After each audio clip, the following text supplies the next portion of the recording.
Vous écoutez la Ligue des Cinévores, version visuelle, c'est notre deuxième épisode en date. Et je suis toujours avec Max. Comment ça va, Max? Ça va bien parce qu'on n'a pas de fond vert en arrière puis que ça va peut-être donner une qualité un petit peu plus belle. Et oui, on est encore en train de tester le montage, c'est pas évident, étant donné surtout que c'est moi qui s'est mis à la tâche là-dessus. Mais le fond vert va revenir, c'est juste que pour l'instant on essaie de prendre un format plus simple. Donc pour cet épisode, peut-être pour plusieurs encore, on va avoir ce format-là. Et ce que je trouve quand même bien, on a quand même un bon éclairage, un bon décor, des belles affiches fournies par Max. C'est mon décor de chez nous. Voilà. Alors, bref, on va se concentrer sur notre émission. C'est notre premier vrai épisode depuis notre retour en 2019. Ouais, j'avais hâte. Je commençais à m'ennuyer du podcast. Pas de toi, mais du podcast. Là. Ah, c'est ça, je me disais aussi. Parce que dans la vraie vie, on s'est eu la face. Mais C'est pas capable. Moi qui ai dit des noms. Bref, cette semaine, on parle d'un gros film qui fait un moment qui est sorti. On n'a pas le choix, on peut pas l'éviter. C'est le film Aquaman, le dernier film dans l'univers de DC Universe. On va voir si ce film-là tombe pas à l'eau. Mais on n'a pas le choix. Ça fait partie de notre mandat d'en parler, là, ce film-là. Oui. Les gars, ils étaient comme, pourquoi on en parle? On a payé. On va en parler. Oui, puis je veux dire, c'est un des gros films de 2018 aussi, il faut pas le nier. Ben, c'est un des rares qui a tapé le 1 milliard en 2018. Il n'a pas eu tant que ça. Ouais, il n'a pas eu tant que ça. Ouais, c'est ça. Lui, il compte pas, là. Black Panther, c'est-tu rendu à 1 milliard? Ouais. Ouais, ok. Finalement, ma gueule.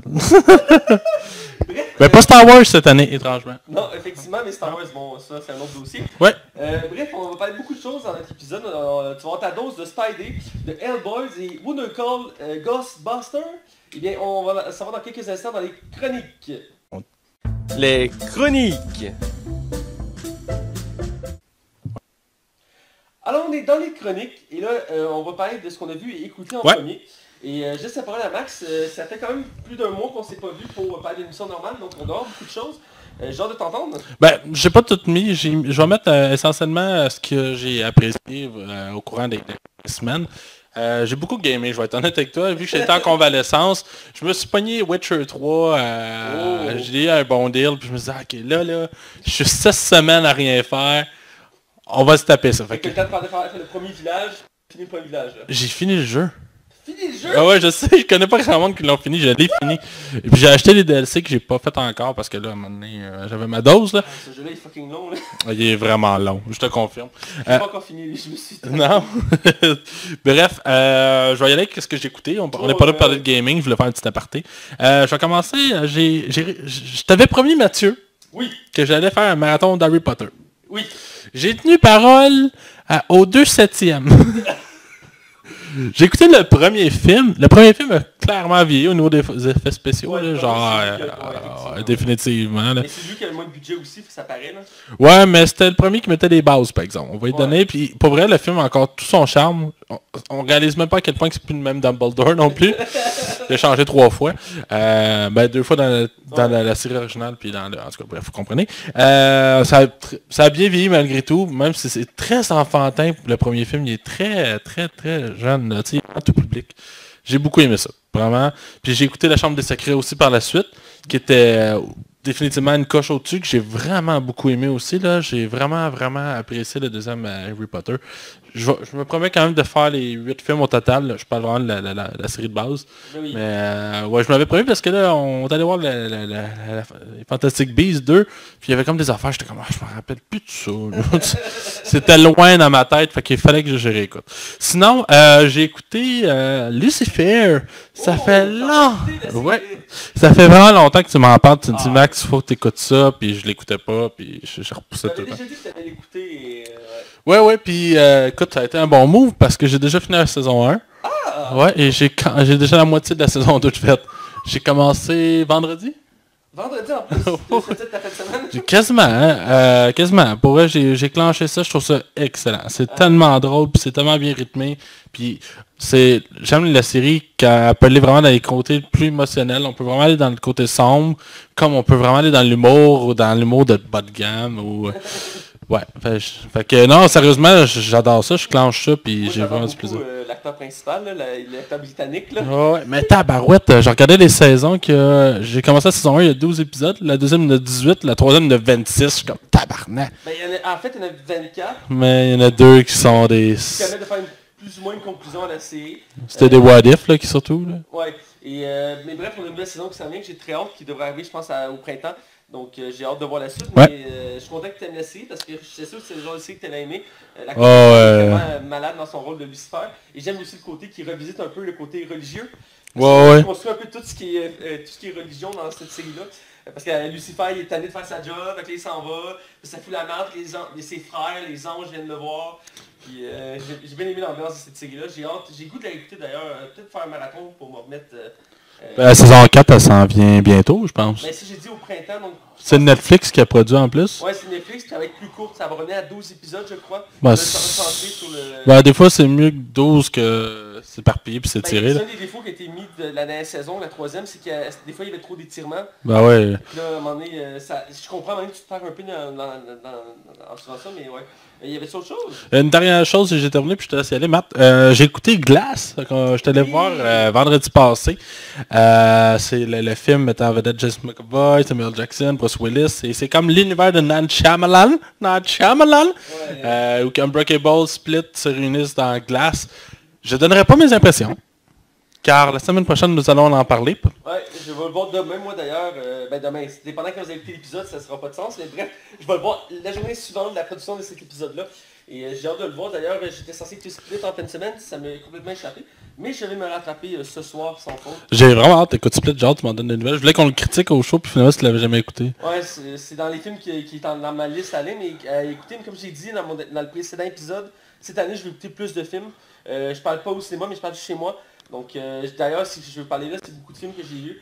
J'en ai fait une sélection, j'en ai vu d'autres, mais je trouve que c'est le plus important à parler. Donc je pense que c'était tout pour... Ouais, je te laisse y aller, voilà. j'ai fini. Donc moi, dans ce que j'ai vu, d'abord j'ai commencé une saga de films d'arts martiaux, parce que c'est dans mes films préférés. Moi quand j'étais jeune, à chaque fois qu'il y avait un film d'arts martiaux, il fallait que je le voie, soit au cinéma, soit chez moi. Et mon acteur préféré de tous les temps reste Jackie Chan. Ouais, je pense comme beaucoup là. Écoute, il a marqué ma vie et je l'adore dans tout ce qu'il fait, même si on voit qu'il commence à prendre de l'âge. Oh, il est plus jeune, monsieur Chan. Il est dans la soixantaine, donc on le sent là, que, il est en fin de carrière, il fait encore des bons films, même si certains sont douteux. Bref, j'ai pris une belle série d'arts martiaux d'un acteur qui commence à faire sa place au cinéma des arts martiaux, autant au Hong Kong qu'ici. C'est Donnie Yang. Il joue le personnage Ip Man dans une saga qui est rendue à 3 films, il devrait en avoir un 4e qui s'en vient. J'ai écouté les 2 premiers de la saga Ip Man, et qui est une saga de films historiques sur la Chine et sur les arts martiaux. Et on suit dans le fond le maître d'arts martiaux Ip Man, joué par Donnie Yen. Et peut-être le nom te dit rien, cet acteur-là. Mais c'est ça, il s'est pas occupé de Bruce Lee, lui. Oui, ben le Ip Man, c'est Bruce Lee. Mais l'acteur qui je te parle, qui fait Ip Man, il est connu récemment pour avoir joué dans Star Wars. Le premier spin-off de Star Wars, j'ai un blanc sur le nom. Rogue One? Rogue One, ouais. Ok. L'aveugle. Ah oui. Et donc, ouais, c'est ça, c'est la fois Ip Man, il est reconnu entre autres pour être que son plus connu élève, c'est Bruce Lee. L'acteur et maître d'arts martiaux connu mondialement pour ses films et ses prouesses d'arts martiaux. Décédé vraiment jeune, là. Effectivement, il y a aussi son fils qui a suivi ses traces. Ah oui, qui s'est fait tirer pendant The Crow. C'est ça, c'est The Crow, ouais. Ça, c'est The Crow, ouais. Et donc, ici, j'ai écouté les 2 premiers films sur 3 actuels. Je l'ai écouté le 3e et je l'ai reporté parce que ça donnait pas. Mais j'ai adoré les 2 premiers films, autant le jeu d'acteur que l'histoire, le côté historique, les décors sont incroyables. Le premier film tourne autour de la Deuxième Guerre mondiale avec le Japon qui a envahi la Chine et Ip Man qui est pris là-dedans. Et le deuxième, c'est à Hong Kong, c'est avec les Britanniques qui contrôlent la ville, parce que c'est comme une colonie britannique à l'époque. Et on voit vraiment comme une séparation de culture entre la culture asiatique et européenne. Et j'aime vraiment cette image-là parce que souvent dans le deuxième film surtout, ils vont rappeler que les Chinois sont... les Britanniques n'arrêtent pas de rappeler que les Chinois sont comme inférieurs, que les Asiatiques sont inférieurs, c'est comme une sous-race qui s'inspire juste des Britanniques, des Européens. Puis Ip Man, il prouve le contraire parce que dans le fond, dans chaque film, il affronte un grand maître. Et dans le deuxième, il affronte le plus grand boxeur britannique de l'époque. Il affronte en duel. Et c'est incroyable comme match. Ah ouais. C'est Ip Man, maître d'arts martiaux contre un boxeur britannique. Ça peut donner une idée, là. Dans un ring de boxe, là. Écoute, c'est vraiment très bon. Puis l'acteur, il est vraiment bon. Mais il est bon à cause de ses cascades ou il est bon à cause qu'il acte bien? Son jeu d'acting, ses émotions sont profondes, il y a une bonne évolution. On croit qu'il est... Mais il fait pas juste des regards profonds, genre. Non, il y a une belle évolution, puis dans ses dialogues, puis c'est pas le personnage, tu sais que souvent dans les films de même, le personnage va être full badass, comme mettons John Wick, il va péter la gueule à tout le monde, va montrer qu'il est badass. Lui, Ip Man cherchait pas à montrer qu'il est badass. Non. il veut juste créer son école d'arts martiaux, il veut faire ses affaires, mais tout le monde vient le chercher parce que tout le monde considère que c'est le plus fort. Fait qu'à chaque fois, il est obligé de aider les autres, puis il est comme, ah, écoutez-moi la paix, je veux juste faire mon école. Puis, mais lui, la justice, c'est important pour lui. Fait que quand il voit les Chinois comme lui se font maltraiter, il n'a pas le choix, il embarque. Puis il y a une bonne scène dans le premier film, c'est pas un spoiler, c'est quand les Japonais sont là, dans sa ville, ils organisent des tournois de combat, et chaque maître chinois peut venir se battre contre un maître japonais, puis s'ils se battent, ils ont un sac de riz. Et son meilleur ami, Akron, il va, il se fait péter la gueule par 3 maîtres japonais. Fait que lui, il arrive, il est en colère, fait que là, il fait, ok, j'en veux 10. Je veux 10 sacs de riz. Là, il fait 10 maîtres japonais, fait que là, les Japonais, regarde, ils partent à rire, il fait 10, tu vas te faire péter la gueule, genre. Fait que là, il embarque, full sérieux, il dit rien, il attend. Les 10 se lèvent, s'approchent de lui, puis il te les démolit. Mais les cascades là-dedans, moi, c'est une des choses que j'aime beaucoup du cinéma hongkonien. C'est la façon de montrer les scènes d'action, les combats dans martiaux, les combats, c'est vraiment bien chorégraphié. Des fois, c'est un peu irréel, ils sautent haut, ils sautent loin. Mais ça me rappelle tellement les scènes de combat que je voyais avec Jackie Chan ou Jet Li, qu'on voit un peu moins dans les films d'action maintenant. J'ai bien aimé voir ce secteur-là, je trouve que c'est pas mal le nouvel acteur de ce niveau-là. Il n'y a plus beaucoup de films d'arts martiaux, il y en a de moins en moins, je veux dire comme... La mode c'est un peu estompé. Ouais, je pense que c'est quelque chose qui peut revenir par exemple. Moi j'adore toujours Il faudrait une relève à Jackie Chan. Ben, Donnie Yen, il fait partie de cette relève-là. Ouais, mais Jackie Chan, il faisait des films sérieux, mais il était capable de faire des comédies, il était capable de faire des trailers, il touchait à tout, là. C'est la force de Jackie Chan, puis Bruce Lee aussi, t'as un peu ce côté moins comique. Mais il a pas fait beaucoup de films, Bruce Lee, je pense. Il en a fait 5, genre. Ben, j'avais lu qu'il avait arrêté sa carrière pendant un bout parce qu'il était malade. Pendant quelques années, il a arrêté de faire des films parce qu'il était malade, genre en mi-2000, je pense 2010, tout comme ça. Jet Li, tu parles? Ouais. Moi, je parlais de Bruce Lee, là. Ah, ben, je suis mêlé, là. Bruce Lee est mort. Ouais, Bruce Lee, oui, je sais qu'il est mort. C'est Bruce Lee qui a fait 5 films. Jet Li, ouais, il était malade, puis il a comme pris un coup de vieux, là. Il était rendu cheveux blancs, puis il avait l'air d'un... Il fait beaucoup moins. Il fait pas de films d'action, mais il en fait moins. Ouais, il avait l'air d'un marchand de poissons, maintenant, là. Bref, Ip Man, c'est à découvrir. J'ai hâte d'écouter le 3e. Le 4e devrait sortir, je pense, en 2020. Donc, j'ai hâte aussi. J'adore ces films-là. J'ai écouté les autres. J'ai écouté Hotel Artemis. C'est un film qui passe un peu sur le radar. Un film un peu comme Bat Motel El Royal. Bad Time at the El Royal. Voilà, bref. Il est pas évident le titre. Je te le donne, là. Je te le donne. C'est un peu dans le même genre, Hotel Artemis. C'est un film qu'on suit, dans le fond, ça se déroule tout dans un hôtel, qui est l'Hôtel Artemis. Et on suit Jodie Foster, une excellente actrice 5 étoiles, je trouve, qu'on voit moins qu'avant. C'est vrai qu'on a pas moyen. Elle fait beaucoup moins de films, elle faisait plus ses rôles. J'ai vu dans l'entrevue, elle faisait beaucoup plus ses rôles maintenant, vu qu'elle peut se le permettre à cause de sa carrière. Jodie Foster, je sais pas, je suis en train de mêler avec Gwyneth Paltrow. C'est laquelle qui a la face comme rendue élastique, là? Gwyneth Paltrow, c'est elle qui fait la blonde de Tony Stark, là. Ok, c'est ça, attends une minute. Je vais faire mes recherches pour voir de qui que je parlais. Hotel Artemis, dans le fond, c'est un petit film indépendant. C'est pas un blockbuster, qui est vraiment intéressant. Dans le fond, le concept, c'est que l'Hôtel Artemis, c'est un hôpital pour criminels. Et Jodie Foster joue une infirmière qui gère cet hôpital-là. Et durant une nuit, il y a plusieurs criminels qui se sont retrouvés dans cet hôtel-là, à ce moment précis-là. Et ça va foutre la marde. Et le film se déroule tout dans la même nuit. Et on va croiser différents personnages qui vont être des criminels ou on rapport entre autres qu'il va y avoir David Bautista, qu'on a pu voir entre autres dans les Gardiens Galaxy, qui a de plus en plus de films, il fait souvent les gros bras, et dans ce cas-ci, c'est le même principe. Il fait les gros bras dans il va être dans Dune, là, en plus, hein? Dans Dune. J'ai hâte de voir ça, Dune. J'ai hâte de voir Dune, mais je trouve que David Bautista, il commence à prendre un peu plus de niveau d'acteur. Ouais. Parce qu'à la base, il faisait juste des rôles... Il fait encore là, mais il y a dans le film.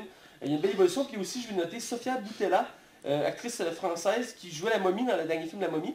Et ici, elle fait un assassin professionnel qui est excellent.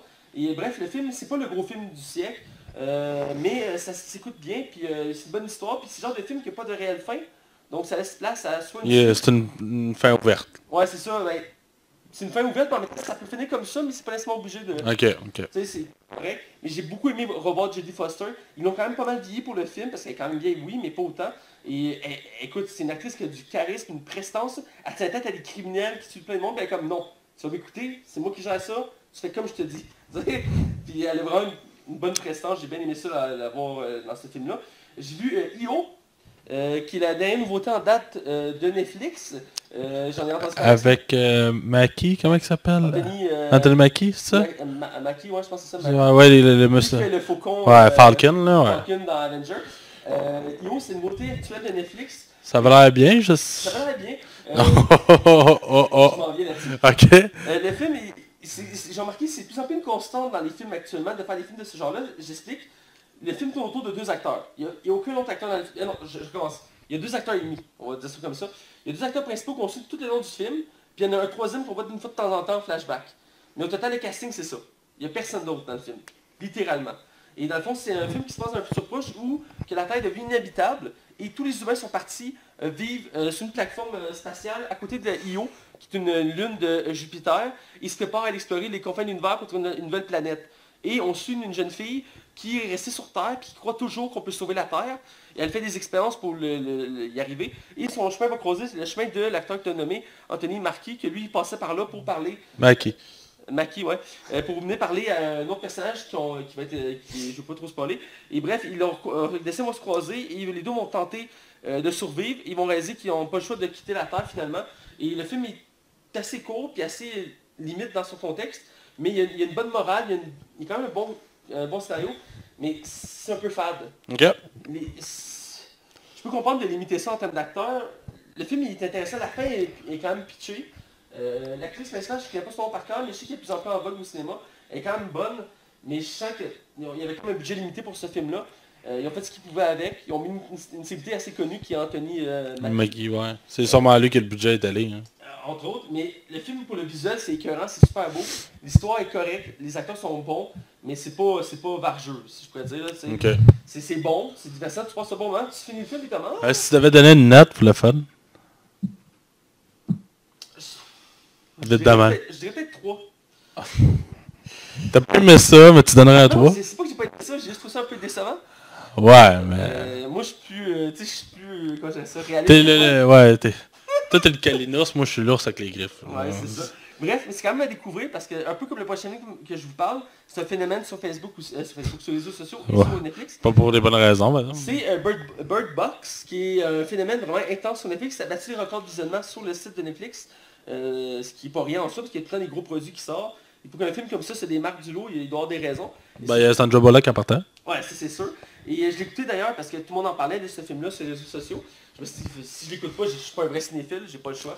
Fait que je l'ai écouté et j'ai quand même apprécié le film. Je sais que toi tu l'as pas aimé, Max. Tu as voulu jeter aux poubelles, est-ce que je comprends?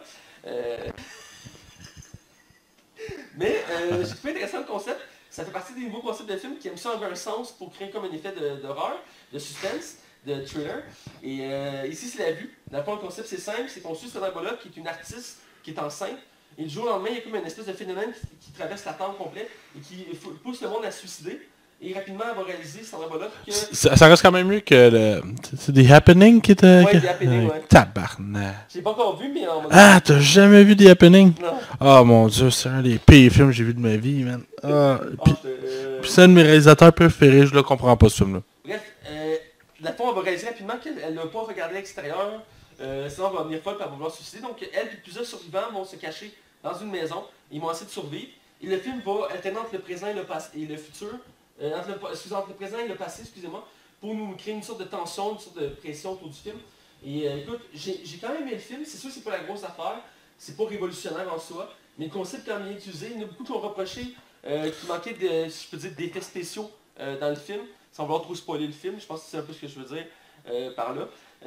Mais dans le concept qu'ils ont voulu faire, puis je sais pas si tu le sais, mais à la base au cinéma, le premier truc que tu te sers pour créer la peur, c'est d'en montrer le moins possible. Ouais, moins t'en vois, mieux que c'est. Plus que ça, c'est ton imaginaire qui travaille. Il y en a beaucoup qui reprochent maintenant de nos jours au cinéma, mais c'est une technique qui est très ancienne, qui marche toujours pour beaucoup de films. Ici, ça marche pas à 100%, je l'accorde, mais il y a quelques scènes que j'ai été choqué. Mais dans l'ensemble, c'est pas si terrifiant que ça. C'est plus un thriller qu'un film d'horreur, mais il y a quand même des bonnes pressions. Jusqu'à la fin, je T'as-tu fait des sauts, toi? Hein? T'as-tu fait des sauts, toi? J'ai fait quelques petits sauts, mais c'est pas... Ils sont cheap, là. Ben, je veux dire, c'est pas... J'ai pas fait comme mon dieu faire des cauchemars, tu sais. Non. Mais j'ai aimé le concept, j'ai adoré voir Sandra Bullock parce qu'elle est toujours intéressante à voir, elle a une prestance. Puis c'est une maudite de belle femme. Ouais, c'est... Elle vit vraiment bien, ce femme-là. Je sais pas quel âge qu'elle a, je pense qu'elle est dans la quarantaine. Ah, je pense plus que ça, je pense pas qu'elle est dans la cinquantaine. Ah ouais, à ce point-là? Je vais aller vérifier pour dire mes dires, là, Ouais, mais... écoute, si c'est le cas, elle vit très bien. Mais c'est une excellente actrice, puis il y a 2-3 acteurs secondaires dans le film, même si c'est pas beaucoup d'acteurs dans le film, que j'ai trouvé intéressant. Ils ont ramené un acteur, c'est Josh quelque chose. Il joue dans Red 1 et 2, entre autres. Il est chauffe. C'est lui qui possède la maison dans le film de Bird Box, en tout cas j'ai un blanc sur son nom. Il fait autant les comédies que les films d'action, puis il est bon dans ses rôles, il fait souvent le gars blasé. 54 ans? 54 ans, ok. Elle le fait vraiment pas. Elle le fait vraiment pas. Et j'ai mis celui-ci, puis j'ai mis aussi cet acteur qu'on voit pas beaucoup ici dans les films américains, mais il y avait un acteur britannique, c'est lui qui faisait un des méchants dans Pirates des Caraïbes. qu'on voit, on voit à un moment donné dans le film qu'il arrive à la maison, puis il capote, puis les mondes le font rentrer. Puis finalement, il est un peu fou. Mais j'ai bien aimé voir cet acteur-là parce que je l'aimais bien en méchant dans Pierre des Caraïbes. Et j'étais content de le voir, mais dans l'ensemble, c'est pas le film le plus vargeux, mais c'est divertissant. Et comme l'autre film avant, ça laisse la place à une possibilité de suite, même si ce film-là est basé sur un livre et qu'il y a juste un livre. Donc tellement c'est le début et la fin de l'histoire qu'on a eu, même si on a l'impression qu'il n'y a pas eu de début ni de fin. La fin, ça peut être mieux comme fin, on s'entend. Je ne veux pas trop révéler du film non plus, mais la fin aurait pu être mieux. Ça laisse comme, ok, c'est une sorte d'happy ending, mais je m'attendais un peu mieux comme fin pour tout ce qu'on vivait tout le long du film. Mais dans l'ensemble, je comprends le phénomène. Je comprends pourquoi il y a des gens qui font le challenge, même si c'est capable de faire le challenge Bird Box. Sélection naturelle. Voilà. Bref, on va aller à la nouvelle. Ouais. Écoute, on va aller en alternance comme d'habitude, donc je te laisse commencer. Ben, on a eu le droit, pendant nos vacances, ou ma convalescence, si on préfère, on a eu le droit d'une première bande-annonce de Hellboy, oui. Avec une chanson rock. Je pense que c'est Basum Blitz. Non, c'est ça? Mais c'est plus exactement de la chanson. Petit moment, j'ai pas vu la bande-annonce. On nous avait promis quand même un film relativement très sombre pour le nouveau Hellboy. Oui. Finalement, j'ai l'impression que ça va être un peu plus décalé, plus proche d'un Deadpool. Dans le sens de l'humour, non dans le côté méta. Ouais. J'ai trouvé ça. Mais j'ai trouvé le costume de vraiment beau de Hellboy. J'étais comme vraiment convaincu. Je suis juste pas certain de mettre Milla Jovovich dans un film si c'est une bonne idée. Là. Quelle mauvaise actrice, là. Elle, c'est épouvantable. Je sais pas comment les deux premiers. Non, la première trilogie de Resident Evil, surtout le premier était bon quand même. Là. Après la première trilogie, ça part en couille, là, mais comme tu dirais. Mais j'avais écouté le premier Resident Evil il y a quelques années. Je l'aimais bien pour l'histoire, puis l'actrice était quand même bonne, puis c'est une actrice qui est reconnue pour des rôles un peu à Johnny Depp, dans le sens des rôles fuckés. Au fat, là, ouais. Je me rappelle toujours d'elle dans le 5e élément, là. Ouais, c'est le seul rôle que j'aimais d'elle, en fait. Ben, c'est son plus grand rôle, je pense aussi. Ouais, c'est son plus grand rôle. Parce que quand son mari l'engage pas pour faire des films, là. C'est un truc, hein, c'est un peu comme la femme de Tim Burton, là, qui joue dans tous ses films, là. Ben, il est pas avec, là. Ah, il peut avec? Ah, fait une couple d'années, fait 3-4 ans, je pense. Parce qu'elle joue encore dans la plupart de ses films avec elle. Ouais. Bref, c'est ça, on a vu la bande-annonce. Ouais, ça a l'air plus violent, ça a l'air plus rock, ça a l'air bizarre à dire. Moi, j'ai été convaincu, j'ai vraiment hâte d'aller le voir. J'ai aimé vraiment... L'humour a l'air vraiment d'être mis à l'avant. Surtout quand il y a un de ses collègues qui tire sur la porte et il fait « Hey, je t'ai vous autres! » J'espère que ça va je les trouve bon. Ouais, moi, je veux... Mais j'aimais beaucoup les Hellboy de Guillermo del Toro, fait que ça me fait un petit peu de peine de le laisser partir, mais écoute, on va voir. Mais on le sait qu'on va aller le voir de toute façon. Bon, pas bon. Je commence à penser à m'acheter des comics de Boris Dyer. Ouais, c'est vrai que c'est bon. C'est même pas DC, c'est même pas Marvel. Non, c'est Dark Horse Comics, ouais, c'est ça. J'ai goût de, je vais m'en acheter bientôt, c'est prévu, il y a beaucoup de bons comics de... Ça, je t'en emprunterai voir. J'aime beaucoup Hellboy. Fait que je te laisse y aller avec la tienne. Oui, ma première nouvelle, c'est une nouvelle que j'avais hâte de voir, parce que ça faisait un bout qu'il en parlait, qu'il y avait une bande-annonce, on avait le droit des teasers et des images. Ouais. Première bande-annonce de John Wick 3, Palambum. Palabun. C'est un mot latin pour dire une affaire bâtard, j'ai oublié. Qui voulait dire non, Palambum. C'est chapitre 3 de John Wick, une des sagas que j'adore, une de mes sagas préférées. Sera-t-il le dernier? C'est une bonne question. Le résident dit qu'il était ouvert à continuer les films. Keanu aussi, il doit vivre avec ça maintenant. Oui. Et donc, moi j'ai découvert ça par hasard, je pense que j'avais déjà dit au podcast, mais le premier film au début ne m'intéressait pas. C'est une amis qui m'avaient convaincu de l'écouter. Même affaire. C'était un coup de cœur et depuis, écoute, le 1, je l'ai écouté, je pense 3-4 fois. Le 2, 3 fois, je pense au total. Il était une petite coche en dessous, le 2. Mais Mais pas mauvais du tout, là. Non. Et là, on a demandé du 3 qui a l'air d'être encore plus fou. Que on y va au fond, là. Écoute, là, il s'est dit, là, on met toute la sauce, là. Écoute, il court à cheval en plein milieu de l'autoroute, il y a des explosions, il tire. Écoute, ça a l'air vraiment encore plus déjanté que les deux premiers films. Vraiment, si vous ne connaissez pas la franchise John Wick, c'est à découvrir. Ouais, parce que là, il va y avoir une série en plus avec ça, là. Oui, la série... Continental. Oui, le Continental qui devrait sortir, je pense, en 2020. Ouais, c'est le nom de l'hôtel dans le film, je pense. Oui, le nom d'hôtel dans la ville. Oui, c'est bon, on a compris. Et donc, Ken Reeves est vraiment son meilleur dans ces films-là. Il en fait quelques-uns d'autres films autour depuis. Mais c'est tout lui qui fait, hein. C'est les cascades, les shootings, c'est tout lui qui fait. Il est incroyable. Écoute, j'adore le voir là-dedans. Puis, écoute, j'ai hâte de voir le troisième. Écoute, j'ai écouté... Il sort quand, là? C'est-tu cet été? C'est cet été qui sort. Puis la bande-annonce, je l'ai vu, je pense, 3-4 fois depuis qu'elle est sortie. Puis écoute, je pense que je l'ai écouté encore à ce temps. J'adore voir l'action de cette bande-annonce-là. J'adore le personnage de John Wick qui est badass. Oh ouais, définitivement. C'est vraiment l'opposé. Il va devenir l'icône du cinéma, je pense, au fil des années, là. Ouais, dans les personnages emblématiques qu'on n'oublie jamais. Là. Ouais, faut finir avec le 3, par exemple. Tu closes avec une bonne trilogie, puis tu ressors un 4 dans 10 ans, qu'on fasse comme... Oh! Un reboot ou un spin-off, là. Non. Mais Il va faire une spin-off en série. Là, Ah, ben peut-être un spin-off à Caliberry. même s'il y en a beaucoup qui n'aiment pas l'actrice, il y a vraiment une haine envers cette actrice-là. Ouais, moi je trippe pas tout. Ben écoute, je l'avais bien aimé dans les X-Men. Moi non, c'est ça. Mais dans l'ensemble de ses rôles, surtout Catwoman, là, c'est une petite parenthèse, je trouve ça drôle que je parle de Catwoman. Ou parce que- Gothica, là, je sais pas si tu te rappelles de Gothica avec Robert Downey Jr. Oui. Elle est comme enfermée dans une... Ça aussi, c'était c'était pas une prison, mais c'était comme un... T'avais Robert Downey Jr. dedans. Ouais, mais c'était pas, ouais. Ouais, il avait pas fait Iron Man encore, là, fait que... Ouais, mais c'était avant ça montait, mais juste une petite mention de Catwoman, c'est drôle que je mentionne Catwoman, mais j'ai fait un marathon de beaucoup d'épisodes du Le Joueur du Grenier Ouais. sur YouTube. Ah, il parle du jeu, je pense. Puis ça, il y a une vidéo menée sur les jeux vidéo de super-héros. Il joue sur le jeu de Catwoman, Ouais. basé sur le film. Puis tu vois tellement enragé, c'est tellement drôle. Ah, parce que c'est pas jouable, là. Écoute, le jeu c'est l'enfer, mais tu regardes, le jeu était conçu juste pour être sexy, genre. Ah ouais. La caméra est tout à focusée sur son cul, en tout cas c'est... Oh, man, J'ai jamais joué. J'adore cette YouTuber-là, ça faisait une couple de mois que je n'en avais pas écouté. Ah, moi je les ai tous vus. Puis moi, je pense, depuis hier ou avant-hier, depuis avant-hier, j'ai écouté, je pense, un peu comme 25 épisodes. Ah, tabarnak. Ouais, il y en a beaucoup, lui, il doit en avoir pas loin de une centaine. J'avais pas écouté ses anciens, puis je comprenais pas, parce que quand je tombais sur ses anciens, c'est un gros monsieur. Derrière ça, c'est un jeune mince. Là, je comprenais pas, là j'ai catché, c'est parce qu'il a maigri. Il a migré en tabarnak, pour vrai. Pendant, je pense, comme il y a eu 3 épisodes back-à-back, là. Puis il y avait, entre les 3, il y avait genre maigri de comme 200 livres. Tout le monde était comme, voyons, tabarnak. Écoute, c'est quoi, je croyais pas, j'étais comme, voyons, ils ont changé d'animateur. Ouais, j'avais écouté une interview pour... non, j'ai écouté une fois la question de lui qui expliquait ce qui est arrivé. Le gars, il a dit, ben, crime, j'étais obèse morbide. Je me suis juste entraîné puis j'ai changé mon alimentation. Voilà! J'avais fait... Fais la parenthèse, après on revient sur les films. Voyons, je te dis, c'est un des youtubeurs français le plus écouté. Il y a des vidéos qui font jusqu'à 10 millions de views. Oh oui, puis pourtant, c'est eux qui a le moins d'abonnés. Dans les plus gros, c'est lui qui a un... Ouais. En tout cas, puis la dernière chose que j'ai mentionné, c'est qu'il y a le droit à une page Wikipédia, ce qui est rare pour les youtubeurs. Il n'y a pas beaucoup de youtubeurs, entre autres francophones, qui ont droit à des pages Wikipédia. Nous autres aussi, on en a une, là. Ouais, c'est ça, écoute, allez voir ça, c'est sûr qu'on en a une. Mais si je voulais en faire une, allez-y, hein. Mais bref, on retourne au cinéma, je te sais avec ta deuxième nouvelle. Ouais, ben en fait, c'est une double nouvelle. On a eu le droit à Sony a confirmé que Spider-Man Into the Spider-Verse va avoir une suite, c'est officiel. Malgré le succès mitigé au niveau du box-office, le film à date, en tout cas dans les derniers moments, il n'était même pas atteint 400 millions.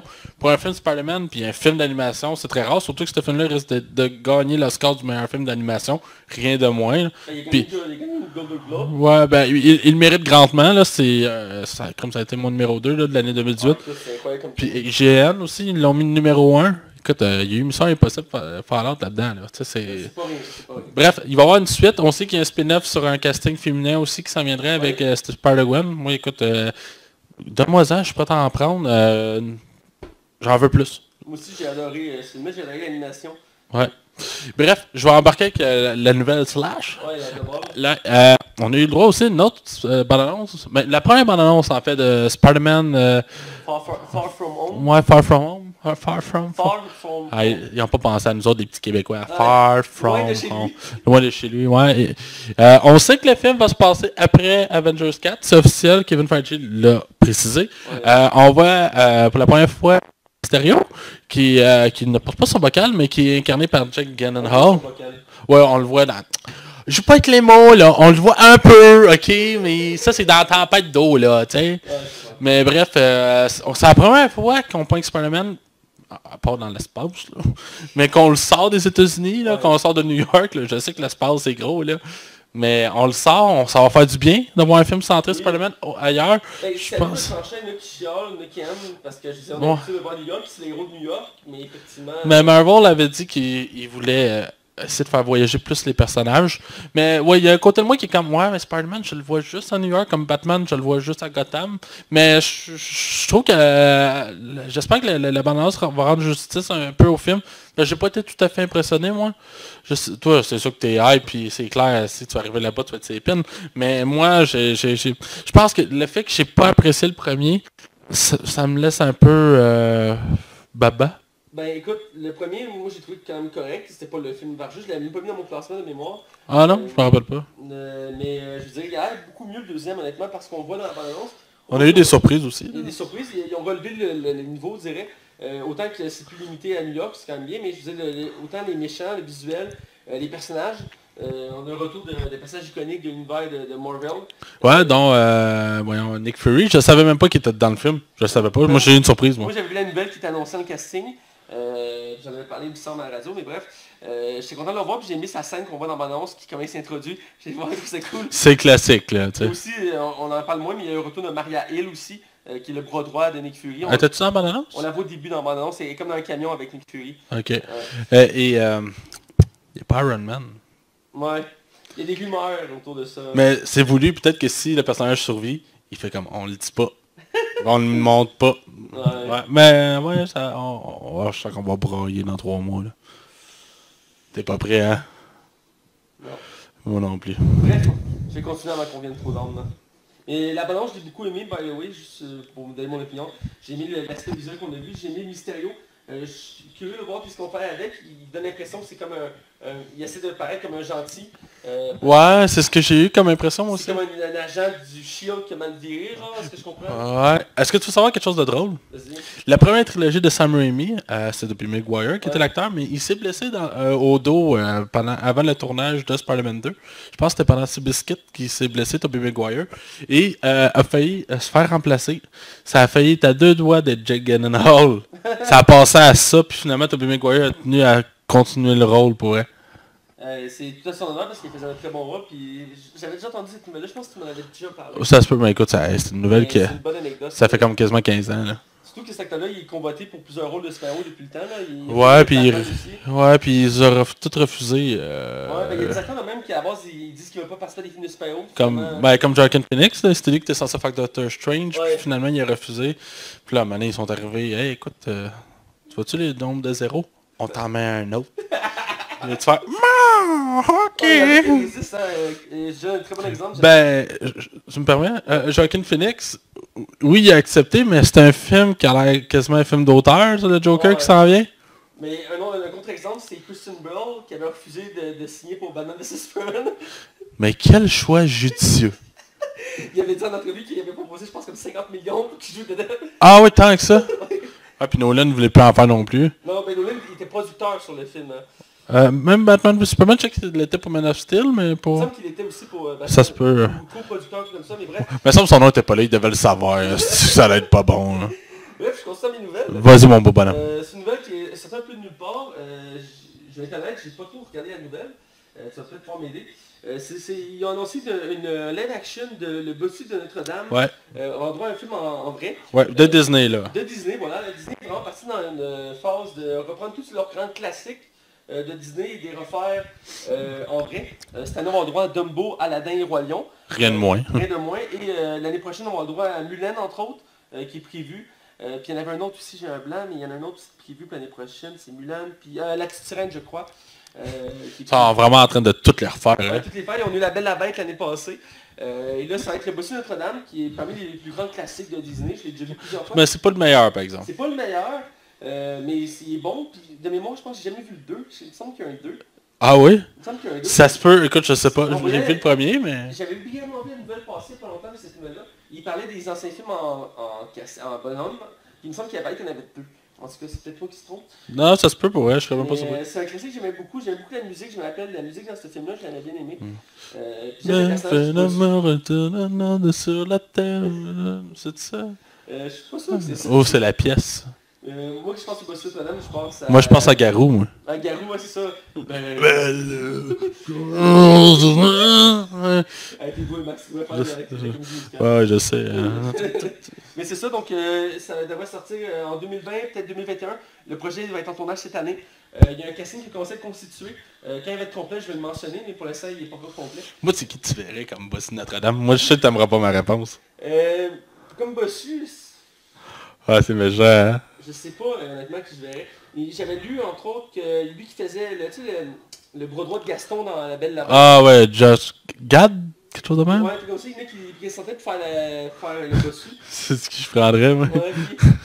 Ouais, Melissa McCarthy. Ben écoute, c'est pas une première que Hollywood prenne une actrice ou un acteur pour un sexe inversé. Ouais, puis déjà Bossu. Bon, on continue. Et bref, c'est ma nouvelle sur le Bossu Notre-Dame. Laisse-moi finir avec la meilleure nouvelle. Ah, je suis tellement content. C'est officiel.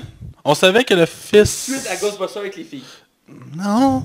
Ah, je pense que Chris, non. Asti, non. Tabarnak, non. Oh.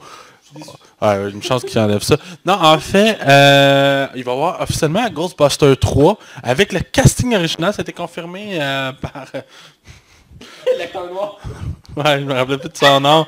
Je me rappelle de Donald Craig, je me rappelle de Bill Murray. C'est Glenn quelque chose ou Yann Glenn, en tout cas. L'acteur noir des Ghostbusters. Je suis désolé, ça a On a l'air... un blanc, on est vraiment... Non, Colin, en rajoute-en pas. On a un blanc. Fait que, non, c'est ça, c'est officiel. Ghostbusters 3 va avoir une suite. C'est vraiment une suite directe au deuxième film. Oui. C'est ça, on sait que le casting original va revenir, malgré qu'il en manque un. On sait aussi qu'il va y avoir des jeunes qui vont être impliqués dans le film. Fait que ça se peut que ce soit comme un peu un Stranger Things-like. On se demande vraiment à quelle direction ça va aller. Peut-être donner le flambeau à un nouveau groupe de jeunes pour que les autres y arrêtent. Moi, je veux revoir Bill Murray. Je suis comme surpris que Bill Murray a accepté. Ça fait comme 20 ans qu'il donne à Croy, il le harcèle. Puis, à travers tout ça, on a même eu le droit à un teaser, tabarnak. Avec quoi? Une date, tabarnak! Le teaser, c'est rien de compliqué, là. On voit une cabane, il y a des arbres, c'est dans un champ, ouais, un orage. Puis ils vendent fort, surtout. Puis on avance tranquillement dans la cabane avec la caméra, tu sais. Puis là, on voit qu'il y a une toile sur une voiture. Mais quelle est cette voiture? Et avec les anciennes chansons de Ghostbusters, on voit juste la toile qui lève et qu'on montre le logo. Non, c'était le logo, le Ecto One. Ouais, c'est ça, c'est le Ecto One avec le logo de Ghostbusters. Et ça dit Summer 2020. Ah, c'est que j'ai hâte. Pour vrai, là, j'ai le goût de broyer. Ça va être sûrement le film de l'été 2020. Ah oui, j'ai vraiment, vraiment hâte. Pour vrai, là, il a fallu qu'il se plante avec l'autre pour que ça nous arrive. Ben écoute, oui, c'est planté en quelque sorte, mais je veux dire, c'était une franchise culte, il fallait qu'il le fasse, qu'il essaie de faire un reboot. Mais moi, ce qui m'impressionne de tout ça, là, c'est que ça sort dans 1 an et quelques mois, là. Ben, Scrim! On pensait même pas que ça allait arriver, là. Dans 1 mois, Écoute, Star Wars, quand il a été acheté, ça a pris quoi, 2 ans avant que ça sorte? ouais, mais j'imagine que ça demande moins de travail pour Ghostbusters, là. Ouais, j'imagine, mais crime, ça veut dire que le scénario était quand même déjà fait d'avance. Puis le casting aussi. Ouais, puis le réalisateur, c'est le fils des 2 anciens. Quand même, c'est bon, c'est un bon réalisateur. Ouais, ça sent le classique. Yeah. Ça sent le classique. Ah. Ça, c'est de bonne auteur. Bref, je vais avec la nouvelle. Ouais, vas-y. Autre grosse nouvelle qui t'a fait exciter, écoute, tu sautais sur la table et tout, je t'ai entendu crier jusqu'à chez nous. C'est au sujet de la franchise Mission Impossible. Down. Nous avons aussi un reboot avec un jeune acteur qui va remplacer Tom Cruise. Non. Je vais m'acheter. Mais je suis très surpris de la nouvelle. Ouais, c'est une double nouvelle qui est sortie à peu près en même temps. La première, c'est ça a été annoncé que pour les suites, parce qu'il va y avoir des suites, que Mission Impossible, Henry Cavill avait re-signé pour le même rôle qu'il avait fait dans le précédent opus. Ce qui est assez surprenant, on ne dira pas exactement pourquoi ici. Oui. Mais c'est surprenant. C'est fracassant. Voilà, le mot est bien choisi. J'en ai presque perdu la face. Et moi aussi, pour un film, c'est confirmé. Ma deuxième nouvelle à ce sujet-là, c'est qu'ils ont annoncé 2 suites, le 7 et le 8 pour être tournés simultanément. Ouais, à 1 an d'écart, dans le fond. Le premier va sortir en 2020 et le second, qui va être le 8e, dans le fond, Ouais, puis c'est... 2021. Ouais, puis c'est McCree, je sais pas, je l'ai dit comme il faut. C'est le même qui a fait le 5 puis le 6 qui va le refaire. Voilà, qui a fait les 2 derniers, dans le fond. Ouais. Fait que je suppose que le 7e va finir avec un à suivre, probablement. Ça va peut-être un film en 2 parties. Est-ce que c'est le film que j'ai? Faut dire que le 5 et le 6 se suivaient aussi, fait que c'est un peu le même concept. Parce que le 6 c'est directement la suite du 5, là, faut le mentionner. Ouais. Donc ça peut être un peu le même concept ici, on ajoute de nouveaux méchants. Mais j'ai peur que ça dilue. Écoute, là, c'est de meilleur en meilleur, mais là, c'est pas 2 back-à-back. C'est dur de battre ce qu'on vient de voir, là, le 6. Hey, Fallout, là, c'est dans des films d'action qui risquent d'être... Parce qu'on va en parler longtemps encore de bon. C'est une grosse nouvelle. Ouais. Ça dit que Tom Cruise, pour les prochaines années encore, va faire des missions impossibles. Il est pas prêt de s'arrêter. Non. C'est bien pour lui. J'imagine que ça va l'occuper, mais j'aurais aimé ça aussi que... J'espère qu'il va annoncer un autre Jack Reacher aussi avec Tom Cruise. Ça serait cool, ça. Parce que c'est un acteur qui fait d'autres franchises qui sont très bonnes, mais souvent quand il embarque sur une franchise, il se concentre juste sur celle-là. Donc, il me semble que c'est une des raisons pourquoi il avait refusé de jouer Tony Stark dans Marvel, c'est qu'il était occupé avec les missions impossibles. Ouais, je pense qu'il était moins... Ouais, c'était comme pas nécessairement le premier choix, je pense. C'est le premier choix pour le rôle. T'es sûr que c'était pas Robert Downey Jr., mais c'est parce Robert qu'il y avait des Downey Jr. problèmes. le deuxième choix pour jouer Tony Stark. Même, je pense que c'est le troisième choix pour jouer Tony Stark. Vraiment. C'est un... Ce qui est drôle dans les films de Spyro, j'ai déjà mentionné, c'est jamais le premier acteur qu'ils veulent qui est choisi. C'est rare que ça arrive. Ouais. Wolverine, c'est mon exemple, c'était le sixième acteur qui avait en tête qui a fait Wolverine, qui était Hugh Jackman. À l'époque, il n'était pas connu, mais leur premier choix, je pense que c'était genre Russell Crowe de mémoire pour jouer Wolverine. Finalement, ils ont pris Hugh Jackman, mais à chaque fois, c'est tout le temps ça. Tony Stark, c'est pas le premier choix. Captain America non plus. Thor, me semble, c'était le premier choix, mais je suis pas certain. Heath Ledger, je pense que ça l'était pas pour Batman. Pour Dark Knight. Joker, c'était pas le premier choix non plus. Ça arrive tout le temps. Même Batman, à chaque fois qu'il y a un Batman, c'est jamais le premier choix qu'ils prennent. Ouais. Bref. C'est comme ça. Je suis excité pour les prochaines Missions Impossibles. J'ai hâte de voir ce que ça va donner. Moi, de moins en plus, c'est tout le temps aussi, Ça c'est reste toujours pas meilleur. niveau, Ah ouais, j'en veux encore. J'ai hâte de voir ça. Donc bref, on va se diriger vers la zone box-office Ah sans oui. plus attendre. Yeah!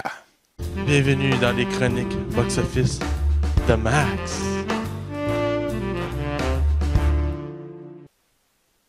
Alors on est de retour dans la zone box-office avec Max, toujours présent avec moi. Toujours. Alors Max, je crois que tu as hâte d'en parler, puis ça fait longtemps que tu n'as pas fait ça. Oui, c'est ça. Ben dans le fond, on n'a pas grand-chose qui sort en janvier. On a eu Glass la semaine passée, mais là, vu qu'on a fait le top 10, ben je pouvais pas.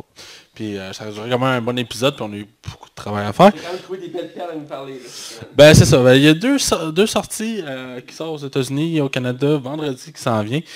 Deux films qui risquent d'être des classiques absolus.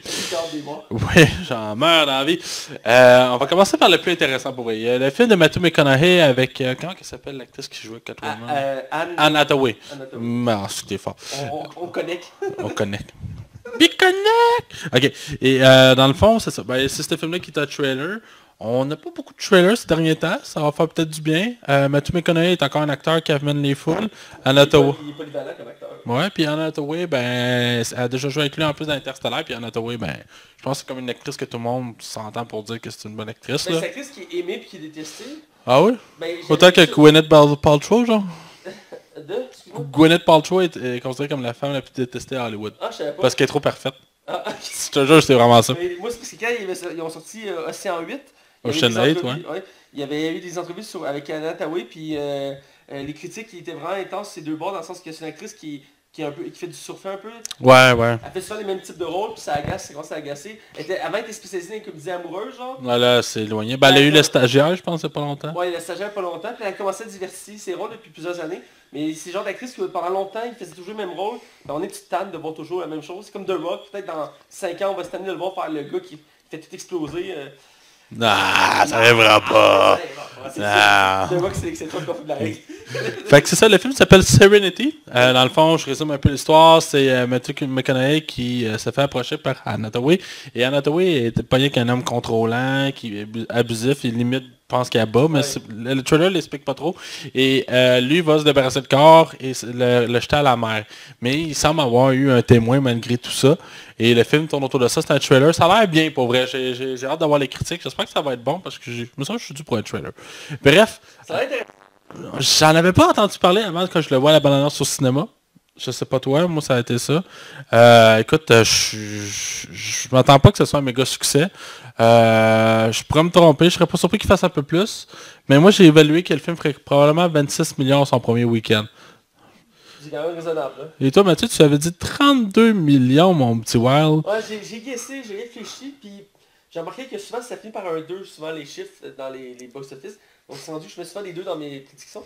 Donc dans ce cas-ci, j'ai pensé à 30 millions sur le coup, mais finalement j'ai arrondi à 32 millions. Ouais, chiffre rond, c'est jamais beau, hein. C'est ça l'affaire.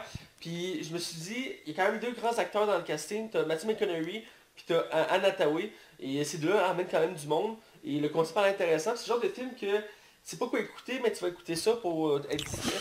Donc je pense qu'il va quand même faire un bon rendement au cinéma. Oh, ouais, définitivement.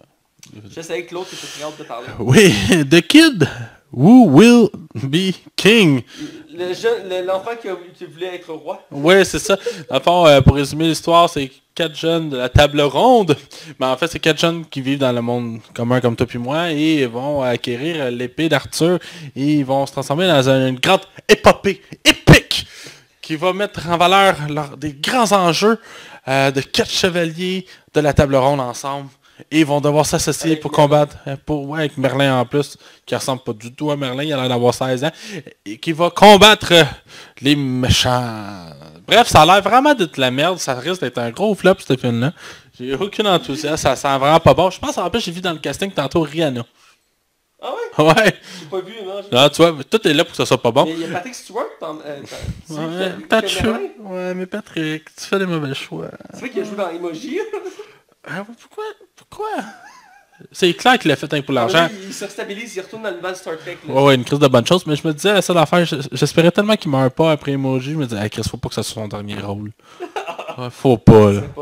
Fait que moi, j'ai évalué que le film ferait seulement 22 millions à son premier week-end, ce qui en ferait un flop, là. Ça risque d'être un désastre, ce film-là. Tout était quand même un peu plus généreux, t'as donné 15 millions. C'est moins bon que toi. Ah ouais. Tu penses vraiment que ça va faire juste 15 millions? C'est le genre de film, j'ai l'impression que c'est basé sur un livre, je suis presque sûr que c'est basé sur un Ah, livre. moi aussi, je suis sûr. Et c'est le genre de film qui, ça marche ou ça marche pas, il n'y a pas d'entre-deux. Et j'ai l'impression pour ça, ça va marchera pas parce qu'ils veulent refaire l'épopée du roi Arthur, une version grand public adolescente. Ouais. Et la façon que c'est montré en bande-annonce... C'est comment ça s'appelle? Les novels? Young novels? C'est ça, c'est des young novels? C'est des livres pour jeunes, là, comme Twilight. Ils cherchent tout cette perle rare-là. Il en fait plein de films avec ça, et dans ce cas-ci, je pense pas que l'adaptation va être appréciée. Parce que Arthur, c'est quand même très connu. On a le droit à beaucoup d'adaptations, pas tous égales. Et pourtant, il y en a des très bonnes déjà. Et pour une version comme ça, peut-être que les jeunes vont aimer ça, mais les adultes... Je suis pas convaincu. Je suis pas convaincu non plus. Oui, il y a Patrick Stewart dans le rôle de Merlin. Mais il va être là à peine. Là. Puis si tu me dis que Rihanna, j'ai peut-être pensé que c'était elle qui fait la fille Morgane, mais il faudrait que je vérifie dans mon annonce. Ouais, parce que c'est là, pendant que lui se bat avec son épée, puis t'entends « Umbrella, elle là. Non, c'est vrai qu'il va faire la musique du film, là, il va faire des tunes spéciales. Il va y avoir sûrement une tonne dedans. Là. Mais bref, ouais, c'est ce que je suis pas convaincu. 15 millions, je pense que j'ai été quand même généreux. On verra la semaine prochaine. Ouais. Alors, sans plus attendre, on va discuter de non spoiler. Et je rappelle, cette semaine, on critique le film Aquaman. Alors, allons-y. Attention, vous rentrez dans la zone non spoiler. Attention, vous rentrez dans la zone non spoiler. Alors, on est de retour. Et on est dans la zone non spoiler. Et là, on va parler d'Aquaman. C'est qu'on a les têtes. Alors, écoute, on est synchro. L'Aquaman, le dernier film en date d'une vague de DC Comics, des films du DCverse. Il est le seul de 2018. Le seul de 2018, et car il y en a un par année pour l'instant, le prochain est Shazam. Ouais, puis il y a peut-être Flash passe pour la fin de l'année, ou il était reporté en 2020, lui? Il me semble que j'ai vu 2020 pour Flash. Ah, mais il y a Wonder Woman. Bird of Prey. Non, il a été repoussé Wonder Woman. Mais il est pas pour la fin de l'année 2019? Je vais aller vérifier après. Puis Bird of Prey, il sort quand, lui? 2020. Ah ouais, ok. Je vais aller vérifier pour Wonder Woman. C'est réalisé par James Wan, un acteur très en vogue en ce moment. Un acteur? Moi, je trouve que c'est un réalisateur. Un réalisateur, j'ai bien parlé ici. Un réalisateur très en vogue à Hollywood en ce moment. Il a fait entre autres Décadence. Il a fait plusieurs films d'horreur, dont Insidious aussi. Et The Conjuring. Et aussi un excellent film que tout le monde a adoré beaucoup. C'est Rapide Dangereux 7. Ouais, que j'aime bien, moi. Un des meilleurs de la saga. Un des plus touchants d'ailleurs. Et c'est lui qui l'avait réalisé pour montrer qu'il n'avait pas été capable de faire des choses variées. Parce que souvent les réalisateurs de films d'horreur... Je peux te couper 30 secondes? Ouais, vas-y. T'as absolument raison. C'est le 5 juin 2020 que le film sort. Ouais, il a été repoussé. Comme je disais, souvent les réalisateurs sont stickés sur des types de films. Souvent ceux qui font des films d'horreur vont juste faire des films d'horreur, ou sauf exception. Dans ce cas-ci, c'est un réalisateur qui est polyvalent. Il a prouvé ça en faisant des films d'horreur, mais aussi en faisant Rapide Dangereux 7, qui est un excellent film d'action. Ouais, je me rappelle à l'époque, j'étais comme surpris que ce soit lui qui fasse ça. J'étais comme, il fait des films d'horreur. Moi, au début, c'est comme, c'est qui lui? Puis là, tu te vas voir, c'est ok, il a fait Décadence, il a fait Insidious, puis... Ouais, puis c'est lui qui a chapeauté toute la franchise Décadence. Là. Il Ouais, a réalisé avec le premier, puis le court-métrage, mais c'est lui qui a tout suivi le reste. C'est un très bon réalisateur, et c'est lui qui fait Aquaman. On en parlera un petit peu plus loin. Et dans le casting, on a des gros noms. Ouais. Le casting, c'est pas rien, c'est un gros casting pour un film de DC. On en a quand même des gros acteurs à date dans l'univers de DC. Il y en a un que j'ai hâte que tu nommes. Je l'attends. Je l'attends, là. Mais le premier, l'acteur principal du film qui joue Aquaman, c'est Jason Momoa, qui est connu de la série Game of Thrones, entre autres. On a Amber Heard, qui joue Mera, qui est la personnage féminin principal. C'est que ça en vient. Hein. On a William Dafoe, qui joue Vulko, qui est le général d'armée. J'ai besoin de me concentrer. On a Patrick Wilson, qui joue Homme, ou le maître des océans, ou je dis en français pour te faire chier, mais c'est... Ça a marché. J'aime ça faire chier, Max, c'est mon plaisir coupable. Mais toi, t'avais l'appelé Batman, l'homme chauve-souris. On a, lui aussi c'est pas évident, il faut le prononcer qu'un accent russe. Mais j'ai pas accent russe, fait que je vais l'aller pareil. Dolph Lundgren. Lundgren, ouais. Qui est connu pour, entre autres, Rocky 2, je crois. Ouais, puis Creed 2, là, récemment. Creed 2, puis aussi la franchise des Sacrifiés.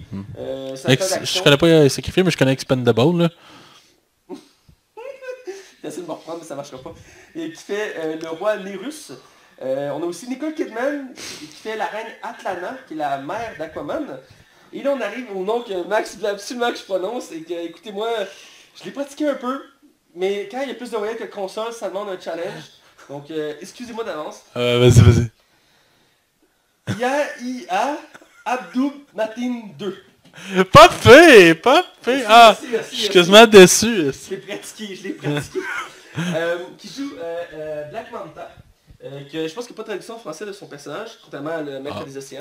Dommage. Ah, t'as été content. On pourrait l'appeler la menthe noire. Manta, c'est pas ça. Une manta, c'est genre une menthe, c'est un poisson genre... Ah, c'est le poisson menthe. Ouais, c'est comme... Je sais pas si ça existe, le poisson menthe. Mais est-ce que son apparence est calquée sur un poisson qui est mortel dans l'eau, qui est large, puis qui... C'est comme une espèce de... C'est pour ça que son casque est de même? Entre autres, ouais. Ok. Ben... Son design, Ah non, mais je te crois, t'as l'air insulté, mais je te crois, là. C'est produit évidemment par Warner Bros. Pictures et DC Comics, qui eux s'occupent de tous les films de DC. Et c'est distribué par Warner Bros. Pictures parce que c'est eux qui gèrent tout ce qui est l'univers de DC, autant animé que réel. Donc c'est eux qui distribuent. C'est une raie? Ah, une raie, merci, c'est le nom que je cherchais. Une raie noire. Voilà. Je l'ai dit pour t'en c'est une traduction littérale, mais je pense qu'il y a une traduction pour ça là, c'est pour ça qu'ils l'ont laissé en anglais. Contrairement au maître des océans. Ah ouais, c'est le fait que tu me regardes le doigt dans les yeux. Une raie noire. Bon, on revient à notre critique. Ouais, vas-y. Côté critique, c'est assez intéressant. Comme pour tous les films d'ici, ça crée des débats. Metacritic a donné 55% d'avis positifs pour le professionnel. Le public, plus au rendez-vous, je suis content de voir ça, à 73%. Je trouve que c'est quand même plus représentatif pour le film. Rotten Tomato, un petit peu plus généreux. Okay. 64% côté professionnel et 79% côté public. Je trouve que c'est déjà plus représentatif pour le film parce qu'il mérite quand même quelques bons points. Il corrige beaucoup de défauts quand même de l'univers de DC. On en reviendra un peu plus loin. Je te laisse avec le budget. Ouais, dans le fond, le film a coûté exactement 160 millions de dollars. Ce qui est quand même pas énorme. C'est moins coûteux qu'un Batman vs Superman puis qu'un Wonder Woman. Il y a quand même... Contrairement au film de Marvel qui coûte 200 millions.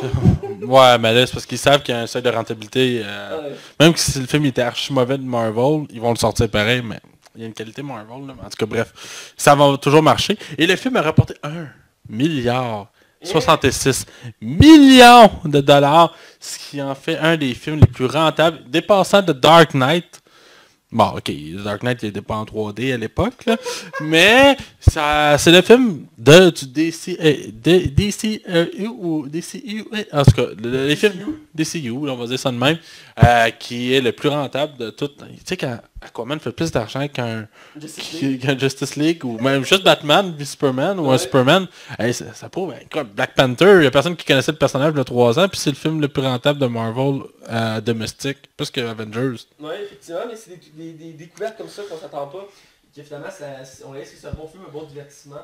Et quand tout se concorde pour faire un bon film, ça je m'attendais pas je m'attendais qu'Aquaman soit un succès, mais je m'attendais pas qu'il roulerait de même. C'est impressionnant. C'est impressionnant, je m'attendais pas à ce qu'il atteigne aussi autant 1 milliard. Mais il est vraiment aimé du public le film. Hein, fait que... Oui, et on va en parler entre autres en long et en large du film. Ouais. Je vais mettre en contexte le film. Ouais. Le film d'abord raconte l'histoire du super-héros Aquaman qu'on a eu le droit à date à 2 présences dans les films à date de DC. Une courte scène dans Batman vs Superman que sûrement tu te rappelles. Parce qu'ils ont vraiment voulu tout spoiler l'univers de... Dans l'ordinateur, là? Ouais, quand il a fait « Oh, le logo de Aquaman, je vais cliquer dessus. » Et on voit Aquaman dans l'eau avec son trident. Et après, on a eu droit à sa présence dans le film La Ligue des Justiciers, en présence des autres héros qu'on a eu droit à... Ça fait 2 ans, je crois, La Ligue des Justiciers. Le Justice League, ouais, ça doit faire 2 ans. Ouais, ça fait 2 ans. Ben, c'était comme en décembre... C'était pas genre en novembre?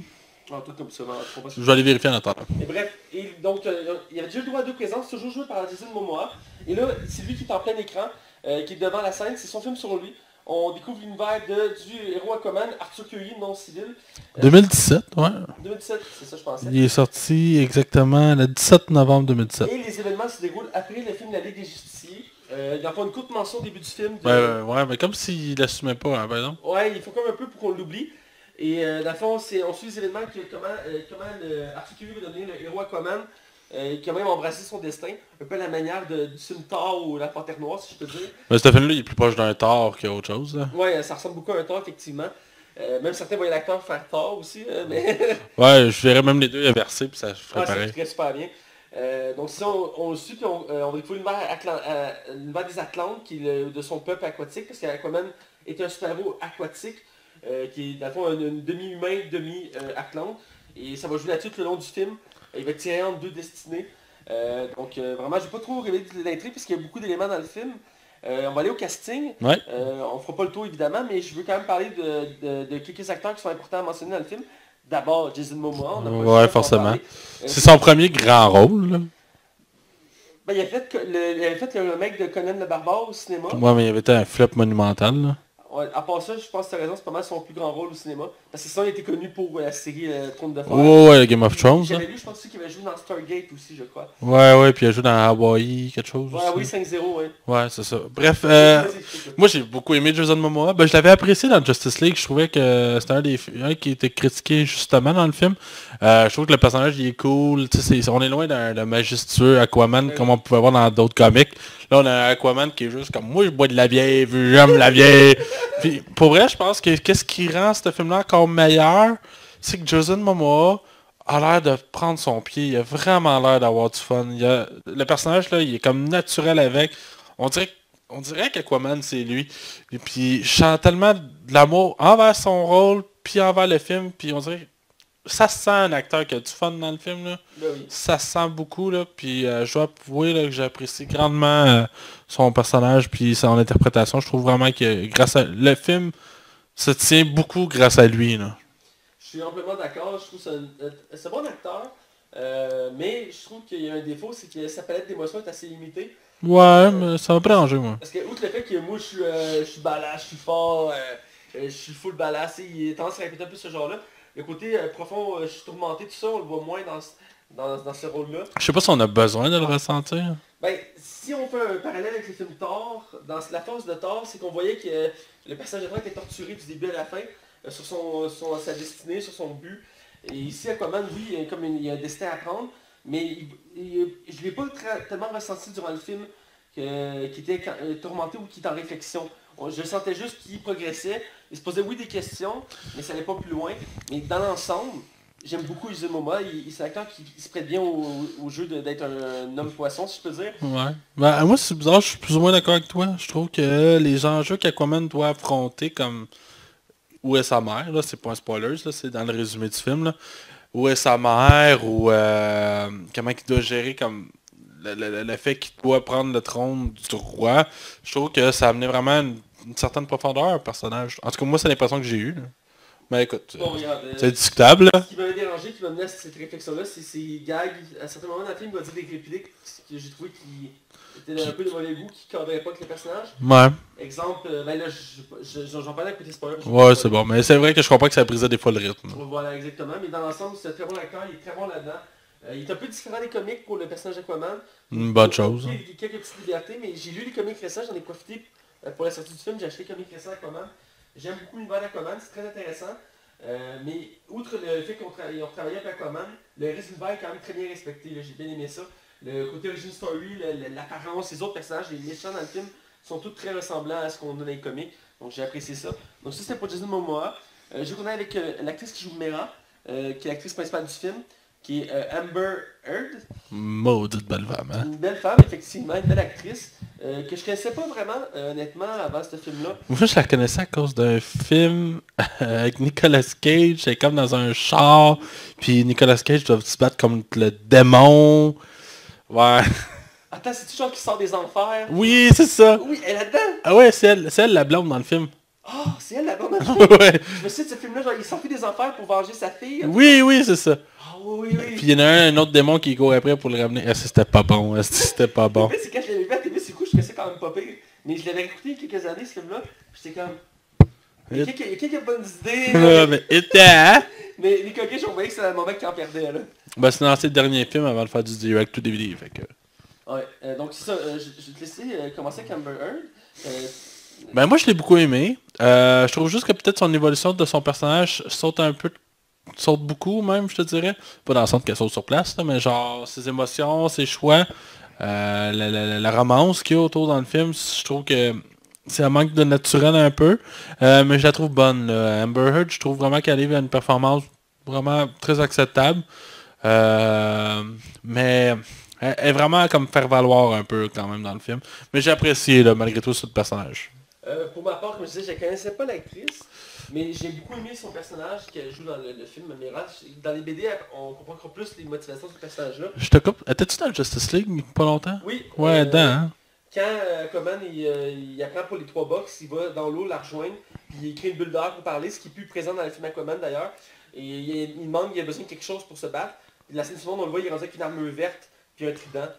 Il a fourni l'équipement pour qu'il puisse se défendre. Ça a l'air plus coloré maintenant aussi, hein? Hein? Ça a l'air plus coloré maintenant aussi. Bon, ça on en reparlera dans la critique. Ouais, vas-y. Mais pour Mera, j'ai beaucoup aimé, j'aime son personnage parce que ça montre comme... on voit le point de vue d'un Atlante dans notre monde, parce que le film voyage oui, dans l'eau, mais aussi sur Terre. Et souvent, on la voit qu'elle est comme déphasée avec le monde qui entoure. Et c'est l'effet aussi qui est dans les comics que j'aime bien, parce qu'elle va suivre Aquaman, peu importe où il va, il va se promener aux États-Unis, en Europe, tout ça. Et à chaque fois, elle va critiquer, elle va pas comprendre pourquoi les humains sont comme ça. Et Aquaman va toujours se forcer à montrer que le monde est merveilleux, qu'il mérite d'être protégé. Et on le sentait un peu dans le film, ce côté-là, qu'elle comprenait pas au début, que le temps elle évolue. Elle commence à apprécier le monde. Et j'ai trouvé quand même, par contre, la romance entre les deux personnages principales un peu expédiée. Ouais, je pense qu'on est d'accord. Hein. Parce qu'elle se développe très très lentement et à la fin, il y a comme un clash. Un clash, c'est le mot que je cherchais, merci. Et je trouve ça un peu mal dosé, il aurait pu mieux le répartir tout au long du film. Puis pourtant, c'est un film de 2h30. Là. Ouais, c'est ça le pire. Mais dans l'ensemble, j'aurais aimé une romance plus développée, mais à partir du deuxième. Parce que les personnages se connaisseraient. T'sais. Effectivement, mais je sens qu'il va y avoir une autre évolution avec le deuxième, parce que c'est un couple qui va plus loin qu'un couple, parce que Aquaman n'est pas juste un héros, c'est un roi aussi. Donc ouais. Mais non, j'ai bien aimé l'actrice, j'ai le goût de voir d'autres films avec elle. Parce que j'ai aimé la voir agir, autant la fait d'interagir avec Aquaman, mais aussi les scènes d'action. J'ai aimé parce que ses pouvoirs à elle sont vraiment cool, parce qu'elle manipule l'eau, elle s'en sert comme arme, donc à un moment donné, elle lance des pics d'eau, je trouvais ça cool. Et j'aimais ça, voir cette actrice-là dans d'autres rôles. Je vais sûrement me renseigner bientôt sur cette actrice-là, parce que comme je dis, je la connaissais pas vraiment. Avant, je l'ai pas vu dans des séries TV. Là, tu me rappelles un film que je l'ai vu dedans, mais en passant ça, je pourrais pas te noter d'autres films. Je peux aller voir en attendant vite. Pendant que tu donnes ton appréciation du film. Ben, j'ai 2 autres acteurs que je vais mentionner, les méchants du film. Je pense que c'est important quand même de les mentionner, parce que c'est quand même les personnages principaux. Le premier méchant étant le demi-frère d'Aquaman, qui est joué par Patrick Wilson, qui est un autre acteur il me dit quelque chose, honnêtement, j'ai pas vraiment regardé sa filmographie. Ben, moi, je peux te le dire, là. Vas-y. The Conjuring 1, 2, 3. Ah, c'est ça, d'accord. Je joue dans Insidious 1. Il a joué dans une couple de films, pour vrai, il en a fait plusieurs. J'ai vu dans d'autres films, mais je m'en rappelais pas. Mais Patrick Wilson qui joue ici le maître des océans, je le traduis pour Max, qui est Ocean Master en anglais. Et dans le fond, c'est le demi-frère d'Aquaman, il est au début l'héritier principal du trône des Atlantes. A joué dans Zombieland, The Sound of the Darkness, Drive, Angry, Syrup, Machete Kill, Magic Mike XXL.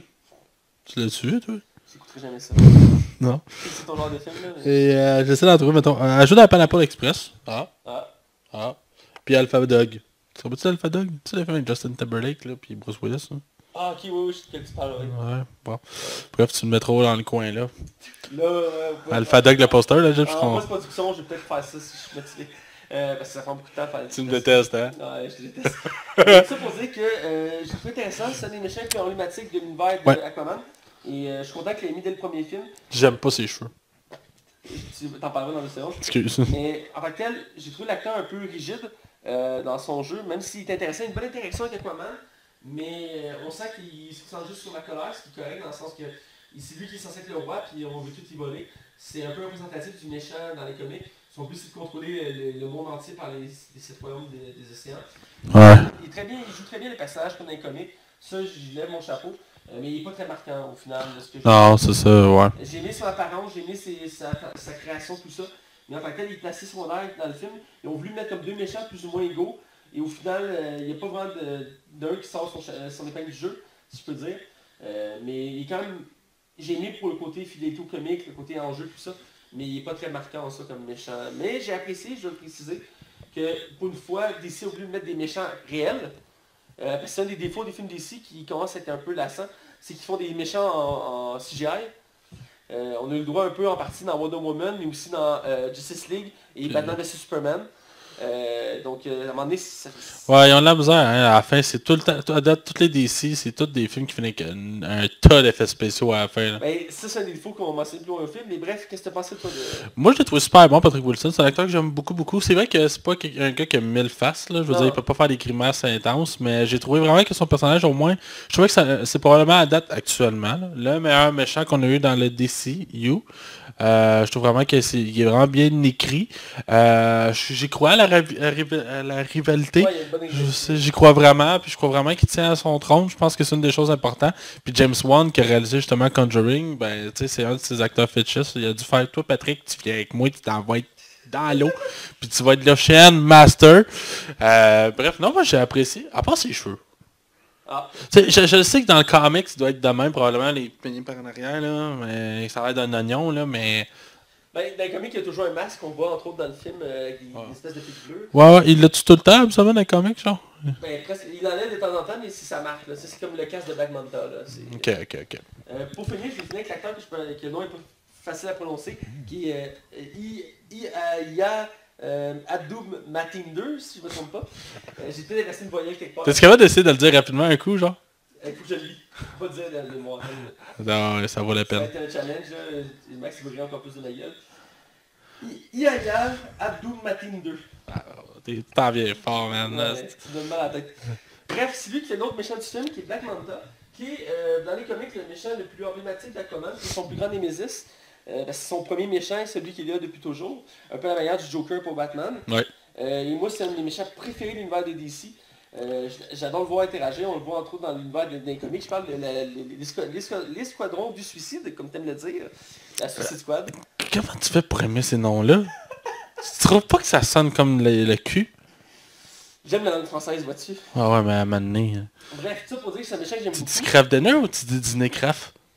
Hein? Choisis tes combats, Mathieu. C'est ça que je fais. Bref, c'est un méchant que quand il a été annoncé pour le film, j'étais très content parce qu'il aurait pu juste se concentrer sur le maître des océans, mais ils ont décidé de mettre les deux méchants. J'étais très content parce que dès que j'ai vu le premier visage, j'étais comme yes! Ils l'ont vraiment représenté comme il était dans les comics, la grosse armure noire avec le gros casque, les gros yeux rouges. J'ai vraiment aimé ça. Puis j'ai aimé son histoire dans le film, c'est très près des comics. C'est les mêmes motivations qui arrivent, les mêmes enjeux. L'acteur, je ne connaissais pas. Il n'est pas très connu, j'avais regardé sa filmographie rapidement. Il n'est pas très connu pour des gros rôles, mais il est bon. J'ai bien aimé là-dedans. On voit pas beaucoup de, quand je dis ça, son jeu d'acteur de visage, parce qu'il a souvent un casque. Mais pour sa présence dans le film, j'ai beaucoup aimé le voir. J'ai trouvé qu'il était plus marquant que le Maître des Océans, même s'il est moins présent que le Maître des Océans. Quoi qu'on en reviendra plus loin, mais il y a un spoiler autour de lui. Mais j'ai bien aimé voir les combats avec Aquaman. On voyait que les combats étaient vraiment plus intenses. J'ai trouvé le combat plus intense avec Black Manta que le Maître des Océans. Je trouvais qu'il manquait un peu d'intensité dans les combats du Maître des Océans. Je sais pas si c'était parce que c'était plus limité en termes d'action. Mais non, j'ai adoré le Black Manta. Je trouve que c'est une des meilleures choses au film. Mais je sais que c'est pas tout le monde qui partage mon opinion parce que j'aime ça les critiques, les commentaires.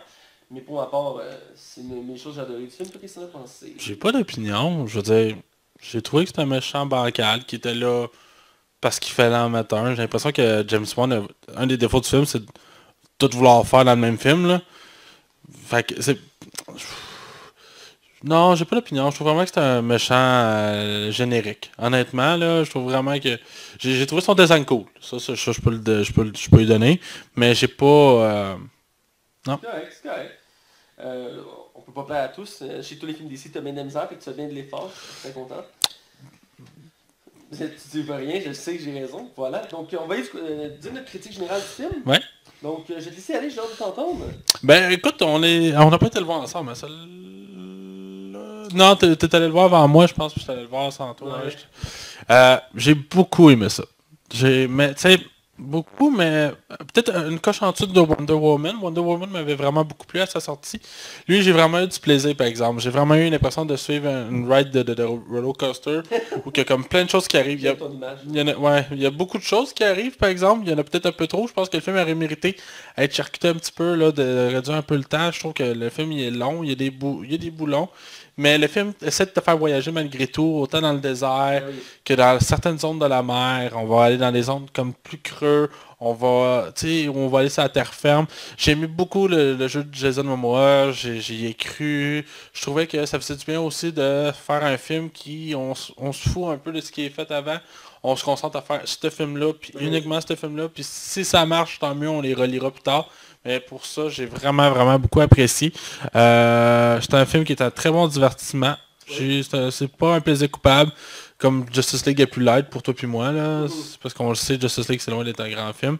Mais ce film-là, je trouve qu'il est honnête dans son ensemble. Je pense que James Wan a vraiment donné un bon travail. Je sais qu'il sera peut-être pas nécessairement de retour pour le deuxième, ce qui m'attriste un peu. Mais non, sérieusement, un bon film. Écoute, je suis dans la même lignée, c'est un bon film. J'ai vraiment été agréablement surpris. J'avais quand même quelques attentes parce que j'ai toujours espoir que DC peut s'améliorer. Ils me l'ont prouvé ici qu'ils sont capables de faire des bons films de DC. Ils l'avaient fait avec Wonder Woman. Même chose avec Man of Steel, qui je considère qu'il est un bon film aussi. Ouais, moi aussi je l'avais aimé. Et dans le cas présent, j'ai trouvé que c'est très divertissant, c'est très bon. On suit vraiment une origin story vraiment bien complète. Il y a beaucoup d'éléments, surtout à la fin du film. C'est un petit défaut que j'oserais écouter spoiler, mais il y a encore un petit peu l'erreur de mal doser les effets spéciaux jusqu'à la fin. C'est le gros problème de Wonder Woman, c'est qu'il mettait tout à la fin. Ouais, il y en a beaucoup, beaucoup à la fin, lui aussi. Là. C'est épuisant, c'est ça qui arrive. Parce que t'as même, tu t'es plus regardé. Tu l'as-tu aimé son suit? On peut le dire. Je vais mentionner, il a en fait son costume original des comics, Ouais. qui est orange et vert, et il est adapté un peu plus moderne. Ouais, une chance. Puis contrairement au costume qu'il avait donné dans Justice League, qui avait voulu faire un nouveau costume, un peu comme pour les autres héros, il était vert dans Justice League, là ils l'ont mis orange et vert. J'ai aimé son apparence honnêtement. Je suis content parce que souvent ils aiment ça de changer les costumes. Parce que aussi, ils ont resté très près de la BD. Je pense que Jim Wan a voulu vraiment faire attention à l'œuvre originale. Ouais, il y a vraiment une recherche, en arrière. Je sais qu'il y a une recherche, je sais que tu l'as pas vraiment aimé, toi, le costume. Ben oui, c'est ça. Quand tu me dis que tu n'as pas vraiment aimé le costume, l'autre fois qu'on a parlé d'Aquaman, tu m'as dit que tu n'as pas vraiment aimé son costume. Ben, c'est à peu vrai, t'as raison. Ouais, j'ai pas capoté, je trouvais que c'était... Je pense que c'était trop clair, c'est des couleurs trop claires, j'aurais mis ça un peu plus sombre, là. Tu sais, pas sombre dark, là, mais tu sais, juste des couleurs un peu plus nuancées dans le gris, là, un peu. Mais sinon, dans l'ensemble, écoute, ça reste un costume.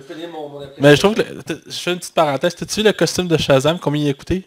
Non, j'ai pas vu. 1 million de dollars son costume. 1 million? 1 million! Quand ça a sorti, j'ai fait what? Puis j'ai fait what? Puis j'ai fait what?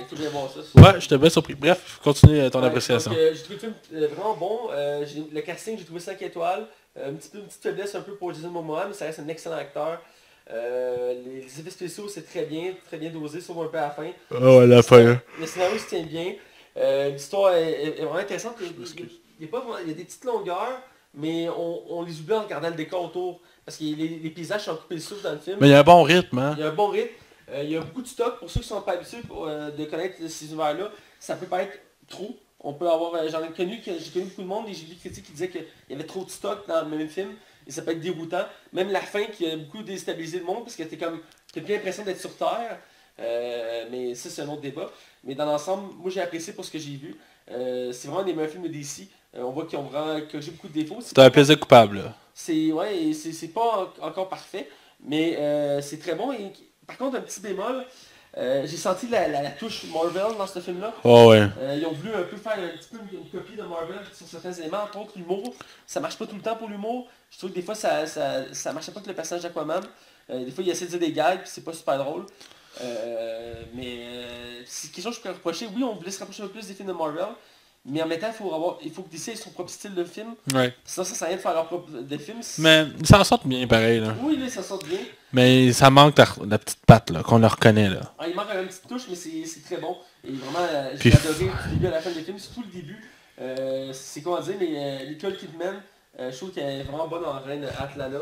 Et au début, elle avait une belle interaction avec l'homme du fort. Et j'ai vraiment aimé cette scène-là qui est pas très longue, mais qui met vraiment la base. Mais je trouve vraiment que Warner, en fait, surtout, là, devrait travailler leurs effets spéciaux. Je trouve qu'on n'arrive pas encore à la qualité comme Marvel, que ça a l'air quasiment naturel. L'armure de Tony Stark, on l'oublie complètement. Là. Exactement, même si dans le Avenger Infinity War, beaucoup ont critiqué cette nouvelle armure en disant qu'elle n'était pas réaliste. Je suis d'accord. Et je peux comprendre, parce que la façon qu'il explique pourquoi elle est même, mais en même temps, on s'entend. Mais tu le vois que la tête de Tony, est comme, elle marche pas avec le corps un peu, là. Mais écoute, c'est mineur. Bref, c'est bon. Ça mérite le détour. Écoutez-le. Si vous avez apprécié sport, l'univers des DC, c'est le temps de laisser une chance. Mais allez le voir en tant que film. Non, t'as pas besoin d'avoir vu les autres. Pour vrai, lui, il se tient vraiment tout seul. Exactement. T'as pas besoin d'enlever la carte. On oublie, il n'y a pas de mention du reste univers ou presque, donc ça s'écoute tout seul. Il n'y a pas besoin de compréhension externe pour comprendre. Donc je pense qu'il est temps d'aller dans le côté spoiler pour aller plus en détail. Donc allons-y. Attention, vous rentrez dans la zone spoiler. Attention, vous rentrez dans la zone... Alors on est de retour, on est du côté spoiler et on critique Aquaman. Et donc là on va parler en détail de ce qu'on a aimé, ce qu'on a moins aimé du film. Et j'aime ça commencer toujours avec ça, c'est quelle est ta scène préférée du film? Je te dirais, c'est une des scènes qui m'a fait rire. C'est Aquaman va... Ben, Jason Momoa, on pourrait dire quasiment. Là. Aquaman amène son père au bar. Puis, tu sais, son père fait, tu sais, t'es rendu quelqu'un de grand, t'es rendu quelqu'un de fort, tu sais. Puis, tu bois de la bière avec moi. Puis là, t'as comme les trois petites beefs qui s'en viennent, qui tapotent sur l'épaule. Là, Aquaman se lève, là, puis il sait qu'il va se battre, là. Là, le gars, il fait, on peut savoir un selfie avec vous autres? Puis, là, tu vois ses débuts de photo, Jason Momoa est comme, ça il tente pas, là. Puis, à la fin, il est chaud, il est, yes, sir! J'ai trouvé ça drôle, pour vrai, ça... Mais j'avais vraiment plus l'impression de voir Jason Momoa se saouler qu'Aquaman, là. Ouais. Je sais pas, j'ai aimé cette scène-là. Genre, j'ai trouvé que c'était un bon gag. Non, c'est un bon gag, effectivement. J'ai bien aimé, ça a pu tellement tomber à la bagarre, puis finalement ils ont fait un gag avec ça. C'était une bonne utilisation d'un gag d'humour, effectivement. Moi, c'est toute la scène qui se passe en Italie. À un moment donné, Oui. une place un peu ancienne, et ils vont se battre là contre des Atlantes et Black Manta. Et j'ai bien aimé toute la scène qui se déroulait là. Autant les décors d'Italie que j'adore, que je trouve magnifique en soi, mais aussi l'action qui s'en déroule. C'est vraiment en Italie, ça? Il me semble que c'est en Italie qu'ils vont. Ok, ça se peut. Ouais, en Italie, dans des vieilles... Je pensais que c'était la Grèce. Je suis quasiment sûr à 100% que c'est l'Italie. Oh, ça se peut, écoute, ça, je me souviendrai pas, vas-y. Mais ça se peut que je me trompe et on va me reprendre, mais c'est pas grave. Ça se peut que les deux soient dans le champ aussi. Mais j'ai adoré le décor, j'ai adoré la scène, j'ai vraiment aimé ça, l'interaction. J'ai trouvé que c'est la meilleure scène d'action, une des meilleures scènes d'action du film, avec Aquaman et Black Manta qui s'affrontent, puis c'est très violent, très intense. Puis en parallèle, on a Mera qui affronte des soldats, et son interaction aussi était écœurante. Il y a une courte scène qui est dans un cellier, et elle réalise qu'elle est désarmée, puis qu'elle regarde autour d'elle, puis elle catch qu'il y a du vin autour d'elle, fait que c'est du liquide. Puis là, elle se concentre, puis elle transforme tout en lance, puis elle les pitch sur ses ennemis. J'ai trouvé ça vraiment bien. J'ai trouvé ça vraiment cool comme utilisation. C'est une belle mise en scène. Ah, c'est une belle mise en scène, j'ai adoré ça. J'ai aimé aussi la façon qu'il découvre où aller, parce qu'il faut comme qu'il y a juste sur la bonne statue, un angle. Ouais, puis ça donne une raison qu'elle tombe dans les bras. Ouais. En tout cas, J'ai aimé, moi, la scène du sous-marin aussi. Ça met la table, genre, de Jason Momoa, qui, comme s'il y avait quelque chose qui avait percuté le sous-marin, puis dans le fond, c'est lui qui est arrivé. Puis là, il y a c'est vraiment une belle scène d'action, c'est bien coupé. Comme tu le vois qui cogne, puis il se prend pour comme Captain America, lançant, je pense que c'est une porte d'égout. je pense d'égout, je pense. Ouais, c'est ça, il pitch. Ben écoute, c'est vraiment bien rythmé. Puis ça donne la table à savoir qui va être Black Manta dans le film. Parce que Jason Momoa prend le choix de laisser mourir le père. Puis techniquement, c'est à cause de lui s'il meurt. Fait que c'est un meurtre, là. Mais c'est pas grave! C'est un film. Ah ben, l'univers d'Aquaman il est d'un côté plus violent à mesure que c'est un héros qui ne décidera pas nécessairement à tuer du monde, mais généralement c'est pas des humains qui tuent, ça va être plus des créatures à Ouais. mais effectivement, dans le comic, c'est son plus grand regret. Parce qu'à cause de ça, il crée son plus grand némésis. Ah, son plus grand némésis, c'est Black Manta? Oui. Ah. Ouais, à chaque fois qu'il réussit à trouver la paix, Black Manta revient puis il fout la merde. Dans le comic récent, c'est lui le méchant principal, puis il fout la merde, puis petite mise en contexte rapide, dans l'univers récent, il essaie de créer une ambassade à Atlante aux États-Unis pour créer la paix, parce que les deux peuples saillissent la face. Et Black Manta va arriver, il va faire exploser l'ambassade, puis il va tuer Aquaman.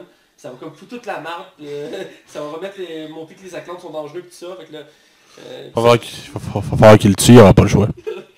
Ouais, ben, il regrette qu'il ne veut pas leur tuer, puis même, il y a un moment donné, ils ont un dialogue les deux, puis pas dans le film, dans le comics, ouais. Il essaie de raisonner, il dit, gars, je sais que c'est mon erreur, tout ça, mais c'est un cycle sans fin, là, on va se battre à l'infini, il n'y aura pas de fin, il faut qu'on arrête. À un moment donné, genre, Black Manta, il est comme hésitant, tout ça, tu vois qu'il est humain, lui aussi, là. Mais, bref, pour revenir au film, la scène du sous-marin, j'ai bien aimé l'origin story, qui est comme ça, mon père, puis il capote, puis le commandant de garde fait comme non, puis il s'en va. Il y en a beaucoup qui ont trouvé que ça ne cadrait pas avec le personnage, puis le reste du film, il essaie toujours d'être héroïque. Mais c'est à ce Mais moment-là. je sens que dans le film, il y a des regrets aussi. Ouais, mais on le sent au fond du film un peu, même comme je dis, même si sa palette d'émotions, je la trouve un peu limitée. On le sent un peu, même quand il affronte, quand il réalise qui affronte, il comprend son erreur. Mais il cherche pas de temps non plus tu sais, à s'excuser. Ben il s'excuse, mais c'est pas très poussé, là, mais en même temps, tu sais, je veux dire, Black Manta c'est de le tuer, fait qu'au final, il faut qu'il bat. Ouais. Ça avait une belle scène d'action qui est en Italie, comme j'ai mentionné, où qui finalement réussit à le battre de peine et de misère, et que Black Manta disparaît dans la mer.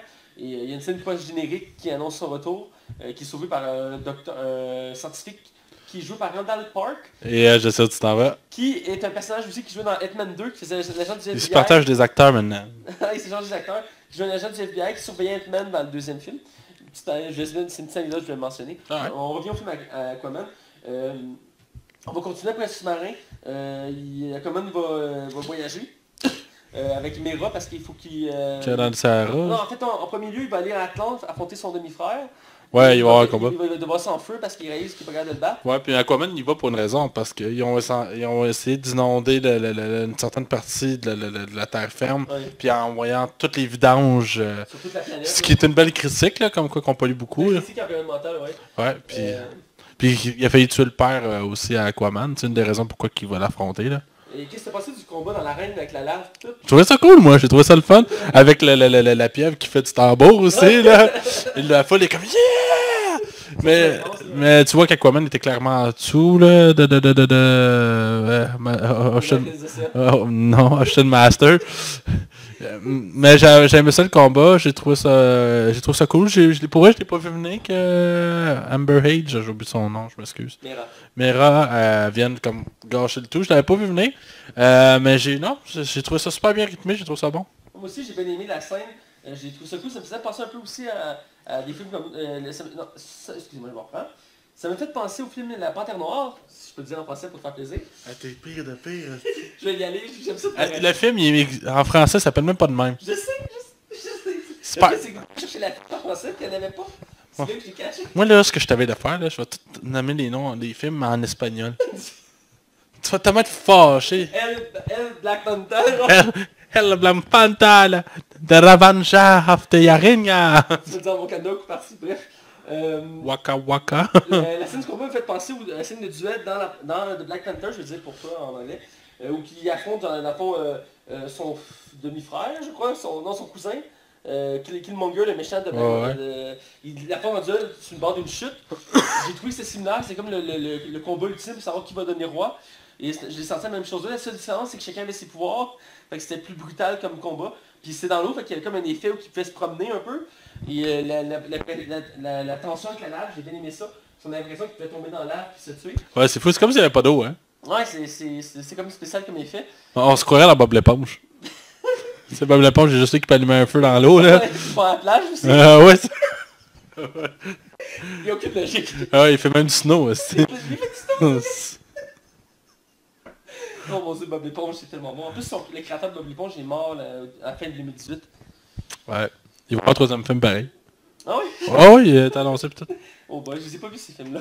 Le premier est très bon. Ah ouais? Vraiment, là, il est très bon. Le deuxième, J'avais là, peur un peu. le deuxième, c'était de la fausse publicité. Ah ouais? Ils disent que c'est un film qui sont hors de l'eau. C'est juste 10 minutes à la fin. Ah là là là là. Mais c'était bien pareil, là. C'était pas, juste pas fou. Bref, pour revenir à comment ça, j'ai bien aimé la scène du combat. Puis je vais tout de suite enchaîner avec quand il s'enfuit de l'Atlantide. Je t'écoute. Qui s'enfuit de l'Atlantide, j'ai aimé voir le décor parce qu'on voit une partie de la ville. On voit comme l'attention il traverse la ville, puis c'est tout très coloré, bleu-vert. Ils sont comme dans un petit vaisseau. Puis c'est là qu'on voit qu'il y a comme une technologie très poussée. Poussé, ouais, surtout au niveau des armes, là. Ouais, les armes et les véhicules, puis c'est ça que tu réalises, c'est un peu, encore une fois, un parallèle au Wakanda, où quand tu arrivé là, tu avais comme l'impression d'être dans un autre univers, pourtant c'est sur Terre. Et là, c'est quelque chose que les gens ont beaucoup critiqué de ce film-là d'Aquaman, c'est que tu voyais ça, t'es comme, hein, eux ont ça, mais les humains ont pas ça. Là, t'es comme... Ouais, mais ils se parlent pas. Ouais, ben c'est ça. Mais moi, je l'accepte et je trouve ça cool, parce que c'est comme une civilisation plus évoluée en tant que telle. Ouais. Puis, Parce qu'à la base, c'est des humains. ouais, c'est des humains qui, leur ville... A été pris parce que là, ils ont trop poussé la technologie à un point que ça ils se sont fait envahir. Là. Ils sont fait engloutis et tout, là. Puis... Mais non, mais j'ai aimé ça, de voir le petit vaisseau dessus, puis ça aurait pu juste se déplacer dans l'eau à toute vitesse, mais non, ça crée un moment de calme où il fait dialoguer, tu sais, prendre le temps de... Il y en a besoin, là, tu sais. Non, c'est ça. J'ai bien aimé cette interaction-là. T'as-tu aimé le plan du méchant? de vouloir détruire pour régner sur tout. Ouais, il a comme créé un faux ennemi pour convaincre les rois de le suivre. Là. Ouais, je trouve ça bien, moi. Dans les comics, c'est un peu le même principe qu'il fait. Là. Oui, j'ai bien aimé ça. Je trouvais que ça représentait bien le personnage. Puis aussi, c'était évident, c'était prévisible parce qu'avec le sous-marin qui attaque, on peut s'en douter. Surtout, j'ai reconnu que c'était le même sous-marin qu'au début. Non, j'ai bien aimé ce plan-là, puis c'était bien ficelé. Je dis pas que c'est un mauvais méchant, c'est ça, il est bon. J'ai mis aussi l'interaction aussi parce que je l'ai pas reconnu sur le coup, je sais pas toi, mais c'est l'autre roi, Atlantes, le roux, là, qui est né russe, qui est dans le fond joué par Dolph Lundgren. Ouais. Il a une barbe rousse avec les cheveux roux. Là. Ouais, au début tu penses qu'il est gentil, puis finalement il est méchant au début. Là. Il alterne, il est comme gentil, il devient méchant, puis après il réalise son erreur, puis il retourne de l'autre côté. Puis c'est le père de Mera, si t'as pas catché. Oh, j'ai catché. C'était un peu évident quand il l'appelle ma fille. C'est ça, tu sais. Mais bref, j'ai été surpris parce que j'ai oublié que c'était qui jouait cet acteur. Je savais même pas qu'il était dans le film, j'ai fait comme ah. Ben, moi je m'en rappelais plus, mais je le savais. Mais j'ai aimé ce personnage-là. Ben moi j'ai pas écouté la deuxième bande-annonce non plus. Parce qu'elle durait 5 minutes. C'est vrai. J'ai fait non, j'écoute pas une bande-annonce de 5 minutes. Là. J'ai pas écouté la de Captain Marvel. T'as-tu résisté? J'ai pas écouté la non plus. Ah, je suis fier de toi, aussi. Ah non, à un moment donné, il faut se limiter là. On est rendu bon, hein, là-dessus. Hey, on fait vraiment des gros efforts. Ça a l'air de rien, là, mais je vous jure, mettre ça plus pour le fun, essayez. Hey, des fois, il y a des balances. Je pense que c'était Avengers qu'on on n'a pas écouté la dernière. Ouais, Avengers, on n'a pas écouté la dernière. Handmet non plus, on l'avait pas fait. Mais Chris, c'est qu'on vit... Venom. Venom, ouais, on a écouté la première. Puis on a fait, non, on n'écoute pas plus, parce que sinon on voulait pas se gâcher le fun. Venom, finalement, avoir su, ça aurait peut-être été un indicateur, là. Mais en tout cas... Mais pour revenir au film, donc on continue dans la progression de l'histoire pour parler du je veux qu'on fasse un arrêt sur la reine Atlana, qui est jouée quand même par une grande actrice du cinéma, qui est Nicole Kidman. C'est pas Queen Latifah? Où tu sors ça, toi? Queen Latifah, je la mettrais partout. Ouais, je sais bien. Ok. Mais je voulais prendre un moment pour parler d'elle, parce que c'est quand même une grande actrice. Elle est belle dans le film, hein? Elle est super belle, puis elle est bien rajeunie. Ouais, parce que clairement, elle a 60 ans en montant, ça, là. J'imagine, elle est quand même vieille, là. Il y a des films récents qui ont les cheveux gris, genre. Ben ouais, c'est ça. As-tu déjà vu son film Les Autres? The Other? Je pense pas. C'est comme elle est dans un manoir, puis il y a comme des fantômes qui l'achalent. Faut t'écouter ça, man. C'est super bon. Ça fait longtemps que j'ai pas vu un film avec Nicole Kidman, que je le mentionne. Ouais, je pense que le dernier gros film qu'elle avait fait avant, c'était quasiment le film avec l'ours polaire, là. Ah oui, la boussole d'or, là. Ouais, je pense que c'est un des derniers gros films qu'elle a fait. Ouais, je pense. J'ai son âge. Je pensais qu'elle était plus vieille que ça. À quel âge? C'était 51 ans. Ah, quand même. Ben, Sandra Bullock est plus vieille. Oui, c'est vrai. Mais elle vit bien, il faut le dire. Mais je dis, ils l'ont quand même rajeuni pour le film. Au début du film, ils l'ont rajeuni. Au bain du maquillage, Puis, non? au pire du maquillage. Dans les deux cas, c'est bien fait. Je tiens à le préciser. Puis j'ai aimé son interaction au début avec le père d'Arthur Curry de Aquaman, dans le fond. Parce que, dans le fond, le film commence que Aquaman narrate l'histoire disant que il sait deux mondes séparés, que rien ne peut les unir, mais le destin a décidé autrement. Ma mère a croisé mon père à un moment que c'était impossible. Là, tu vois, elle est comme dans l'eau, sur le bord du fort. Là, lui, il arrive, il la sauve. Puis après, tu as une petite intro avec ces deux-là, puis tu vois qu'il y a une romance qui se crée. Puis tu vois qu'au début... Ça amène une belle scène d'action, hein, quand les ennemis rentrent dans la maison, là. Puis c'est un plan séquence, là, c'est super bien fait, ouais. Puis j'étais surpris de voir Nicole Kidman se battre de même, elle saute. Puis ouais, ça devait être une doublure, si je peux pas croire. Elle saute à son âge. Si tu me permettrais, j'ai deux scènes, j'aimerais parler. Ben, si ça concerne elle, c'est correct, juste une avec ben, elle. ça a un lien. Ok, vas-y. C'est la scène, justement, qui vont dans la zone où, justement, qu'elle a été... qui est morte, là, en guillemets. Puis t'as comme le combat sur le bateau qui se battent contre des bébites. Je sais pas si c'est le nom des bébites, là. Je sais plus non plus. Ce qui ressemble comme à des morpions, là. Mais ça a l'air de ça, mais quand ils plongent dans l'eau, quand tu vois toute la lumière avec toutes les bébites qui sont après, c'est vraiment... Ça a dû coûter cher, cette scène-là, là. Mais c'est super bien, là. C'est super beau. Puis justement, je trouvais ça facile un petit peu, comme facilité scénaristique de retrouver la mer là-dedans. Puis genre, au lieu d'aller... Ma prochaine scène, justement, c'était le Kraken. Le méga Kraken, quand il va chercher la serpe d'or. J'ai genre, justement, une seule personne peut y aller. Non, pourquoi il y allait pas les trois, là? Clairement, le gars, il est pas habitué encore de ses pouvoirs. Chris, aidez-le, là. Comment, là? Puis il va tout seul pareil, mais ouais, non, j'ai trouvé vraiment cool le Kraken. Ça a l'air que c'est une grande actrice qui fait la voix du... J'ai pas regardé, mais faudrait que je... On regardera après pour le fun. Puis on l'ajoutera en post-prod. Ça va marcher, ça va passer. Je pense que... Tu vas arriver dans le coin, là, puis tu vas commencer à parler, genre, pendant qu'on va que ça se passe. Non, ok, non, fais pas ça. Donne-nous pas trop de défis, là, pour l'instant, je m'habitue. Je peux faire du montage, mais bon. Ouais, ça, j'ai bien aimé la reine, comme j'ai dit. Je trouvais c'est important de le mentionner, parce que c'est quand même une grande actrice. Mais elle n'a pas tant un gros rôle dans le film, mais elle est majeure dans l'impact qu'elle a sur le personnage, autant dans le passé que dans le présent. Puis je voulais faire un lien avec elle, avec un autre personnage du film, qui est William Dafoe. Autant elle, j'ai trouvé qu'elle était bien rajeunie, autant que j'ai trouvé que William Dafoe, qui joue Morcus je crois. Ah, qu'il y a une rajeunisse pour les scènes. Quand il forme Aquaman, quand il est jeune. Ouais, c'est ça. Sa face, puis il était genre... Clairement, qu'ils ont utilisé un peu de pastel, là, puis... Donc, on dirait qu'il a comme tiré son visage, genre... Ok, là, tu vas mettre un élastique en arrière avec tes plis, là. C'est comme le Hammer, il fait avec sa bédaine, là. Écoute, j'ai regardé, puis je suis comme... Pas sûr. Non, moi non plus. Mais dans l'ensemble, j'ai bien aimé cet acteur. Je suis pas habitué de voir dans des rôles comme je dirais normal. Dans la mesure qu'il fait ça, des rôles fuckés. Ouais, mais il fait beaucoup de films direct to DVD ou des films plus indépendants. Là. Surtout des films indépendants plus que des films... Ouais, mais il y a une grande palette qu'il est capable de faire. Là. Je veux dire, mais il est bon pour faire des rôles fuckés généralement. Là. L'exemple qui est en tête, c'est le Gobelin Vert dans Spider-Man. Ouais, ben là, il joue un gentil, là. Il y a aussi, je l'avais vu récemment dans l'Hôtel Budapest. Je l'ai pas vu, ça. C'est un excellent film avec un énorme casting. Là, ouais. Puis William Dafoe là-dedans, il fait un fucké, là. Puis il est vraiment bon là-dedans. Puis c'est surtout son sourire. Le sourire de William Dafoe, là, il y a quelque chose comme... Il était pareil. Il ferait un bon Joker. Ouais, il ferait un bon Joker. Mais tout ça pour dire que j'ai aimé son personnage. Est-ce qu'il fallait comme un mentor? Si chaque héros a son mentor, dans ce cas-ci, c'est lui. Et on a des coups de scène avec un jeune adolescent Aquaman. Qui ont quand même trouvé un acteur qui fait pas pire. Parce que... Il ressemble. Tu sais qu'il faut trouver l'acteur qui ressemble à Jason Momoa. Mais c'est facile comment ils l'ont casté, hein. Ah oui? Tu connais pas l'histoire? Ils sont arrivés, marchaient sur une plage en Hawaï. Il y avait un gars qui faisait du surf, il avait les cheveux longs. That's my boy. On l'engage. C'est sûr que c'est ça qui est arrivé. Je suis pas sûr là, mais... Il devait vendre la crème solaire en plus. Mais pour revenir au sérieux, j'ai bien aimé le côté mentor. Parce que une des choses que le personnage a, c'est qu'il est un peu déconnecté de son monde. Puis le mentor, il était là comme pour il expliquer d'où il vient, ses origines, comment c'est important, comment il va avoir un impact important dans le futur. Puis c'est juste que dans le présent qu'il réalise à tel point que son mentor est important. Puis c'est un des rares personnages qui reste quand même toujours de son bord.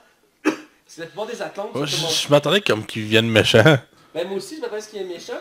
Mais dans le film, comment c'est montré, c'est que c'est le seul, pas mal, à part Mera, qui va pas y tourner le dos. Qui y croit, là. Qui croit en lui, parce que les autres vont tous suivre Sam Master, parce qu'ils ont tous peur. Mais lui, il va se faire semblant du côté des méchants, mais il va essayer du côté d'Aquaman. J'ai bien aimé ça, de William Dafoe. J'ai bien aimé son personnage là-dedans, je voulais excuse-moi, le mentionner. Donc on va progresser dans le film. On pourrait y aller avec la fin sur le sous-marin? La fin avec le sous-marin? Ouais.